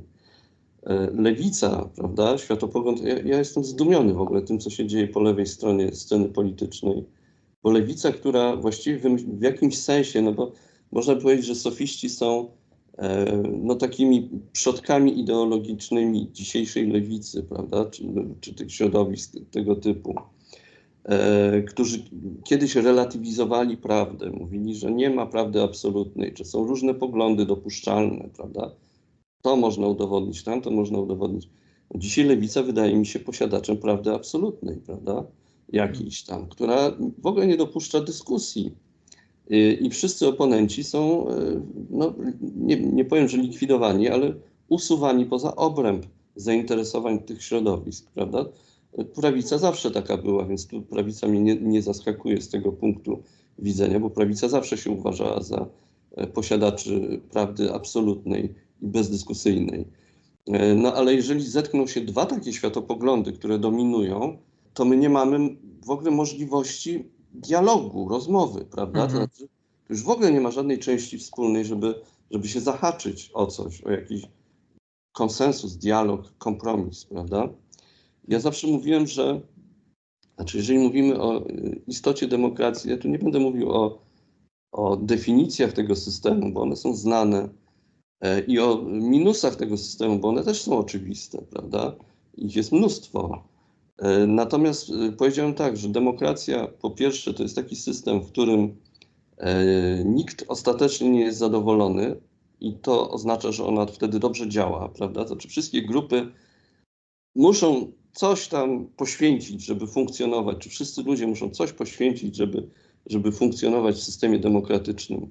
I dlatego wszyscy czują się do jakiegoś stopnia pokrzywdzeni i niezadowoleni. I to oznacza, że demokracja działa. Jeżeli tak nie jest, to znaczy, że jakaś grupa jest uprzywilejowana, prawda? I wtedy nie mamy demokracji po prostu. A po drugie jest to system, który nie jest złotą rybką, który nie spełnia życzeń człowieka, który w niej funkcjonuje. A ja mam wrażenie, że my w 1989 roku, kiedy wychodziliśmy z systemu socjalistycznego, coś takiego nam się ubrdało, prawda, że tego oczekiwaliśmy, że nastąpi kapitalizm, demokracja i wszystko się ułoży automatycznie, my nie będziemy musieli za wiele robić, nagle staniemy się krajem zachodnim, prawda, i wszystko będzie funkcjonować jak w zegarku. Otóż nie, to nie jest takie proste. Demokrację trzeba podtrzymywać w istnieniu. Powiem więcej, w demokrację niestety trzeba wierzyć, żeby ona funkcjonowała. A ta wiara jest mocno zachwiana, prawda? To znaczy w tej chwili mamy do czynienia z posiadaczami praw absolutnych i to redukuje w ogóle funkcjonowanie demokracji. I teraz tak, ci posiadacze praw absolutnych mogą mieć też rację, prawda? W tym, tak jak Sokrates mógł mieć rację w sporze z sofistami. Ja nie wiem, czy on znał prawdę absolutną, czy miał poprawne definicje, no bo oczywiście zwróciłeś też pewnie uwagę, że dialogi platońskie to też jest ustawka, taka jak film Lameta, prawda? To znaczy tam Sokrates zawsze ma rację. Tam ci jego rozmówcy są jacyś idioci, albo się plączą, a on im wszystko tam tłumaczy, prawda? To jest taki mądry. I to też jest ustawka taka bardzo artystyczna, ale to działa, prawda? Bo to ma działać. To też jest retoryka. Zwrócił na to uwagę. Sokrates jest mistrzem retoryki też i Platon, prawda? Pomimo, że poszukują prawdy absolutnej, to przecież oni nie poprzestają na tym, że powiedzą, wiesz co, sprawiedliwość, dobro, piękno to jest tak, tak, tak i koniec. Nie, nie, oni będą to opisywać w różnych kontekstach, oni będą tworzyć dialogi, w których ich oponenci się kompromitują, prawda? Czyli używają sztuczek retorycznych, właśnie wziętych od sofistów, którymi tak pogardzali. I nie mówię, że oni nie mają racji sporo, czy w ogóle mają rację w tych sporach z sofistami. Całkowity relatywizm to też przecież nic dobrego, ale oni ustawiają się w tym sporze jako posiadacze prawdy. I oni rzeczywiście nie bez powodu Sokrates był przeciwnikiem demokracji, prawda? On się do tego systemu nie nadawał, tak? Posiadacze praw absolutnych nie nadają się do systemu polegającego na dialogu, na rozmowie, na przekonywaniu, na spotkaniu, prawda? Na tym, żeby wszyscy zasiedli przy jakimś stole, nie pozabijali się, posprzeczali się i może za jakiś czas by doszli do jakiegoś porozumienia. Nie wiadomo, może nie dojdą, może dojdą, a przynajmniej niech podejmą taką próbę. Tak. Jeżeli chodzi o to sformułowanie, że wszystko jest retoryką, no to tutaj właśnie trudno się nie zgodzić z tobą, że ono ma taki wydźwięk, jakby podszewką tego sformułowania jest jakiś nihilizm. No, zgadzam się, że to jest bardzo przygnębiające i jeśli chodzi o ten konflikt sofistów z Sokratesem, z Platonem, no to sofiści przecież byli oskarżani właśnie o coś takiego, że oni są nihilistami, że oni właśnie jakby stojąc na takim stanowisku, bo trochę tak było, że wszystko jest retoryką, byli nihilistami, a ty mówisz o tej wartości tego, żeby wierzyć w demokrację. No i rozmawialiśmy o tym, jak to przekonanie, że się stoi w prawdzie, może być problematyczne. Ty mówisz o tym, jak przekonanie, że się jest posiadaczem prawdy absolutnej, może być problematyczne, ale być może, wydaje mi się, że to chyba jest trochę przesłanie tego filmu 12 gniewnych ludzi, żeby wiedzieć, że ta retoryka jest istotna, ale żeby wierzyć jednak w jakieś wartości, żeby wierzyć w prawdę, żeby wierzyć w to, że sprawie tego chłopaka można się było przyjrzeć i że to jednak nie jest tak, jak ja mówiłem, że wszystko się sprowadza do retoryki. Jakieś tam fakty istnieją, żeby jakby nie poddać się nihilizmowi, nie poddać się relatywizmowi, prawda? Ja to postrzegam w ten sposób. Demokracja oczywiście musi się opierać na pewnych wartościach. Taką wartością jest wolność, taką wartością jest równość, ale nie pojmowana w sposób egalitarny, tylko pojmowana jako równość praw, prawda? Która oczywiście też jest poddawana wątpliwość z wielu różnych punktów widzenia, ponieważ tej równości startu nie ma w społeczeństwie. Równości rezultatów też nie ma, bo jedni są, ujmując rzecz metaforycznie, szybsi, a inni wolniejsi, prawda? Mają takie, a nie inne właściwości, mają lepsze wykształcenie. No to wszystko oczywiście jest pewnym przybliżeniem ideału, ale nigdy nie osiągniemy ideału, prawda? Bo ideał może funkcjonować tylko modelowo, a w życiu ludzkim wszystko się jakoś tam wypacza, prawda? Mhm. Możemy dążyć do ideału, możemy dążyć do realizacji pewnych wartości. Ja myślę, że demokracja jest po pierwsze pewnym oprzyrządowaniem, które służy nam do osiągania pewnych wartości, prawda?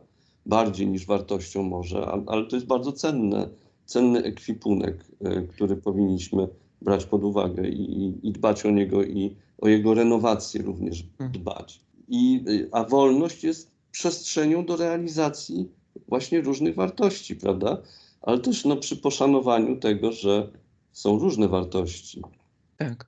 Jeśli chodzi o tą obronę demokracji, o to, czy ten film jej broni, czy nie, to jeszcze chciałem tylko 2 zdania powiedzieć.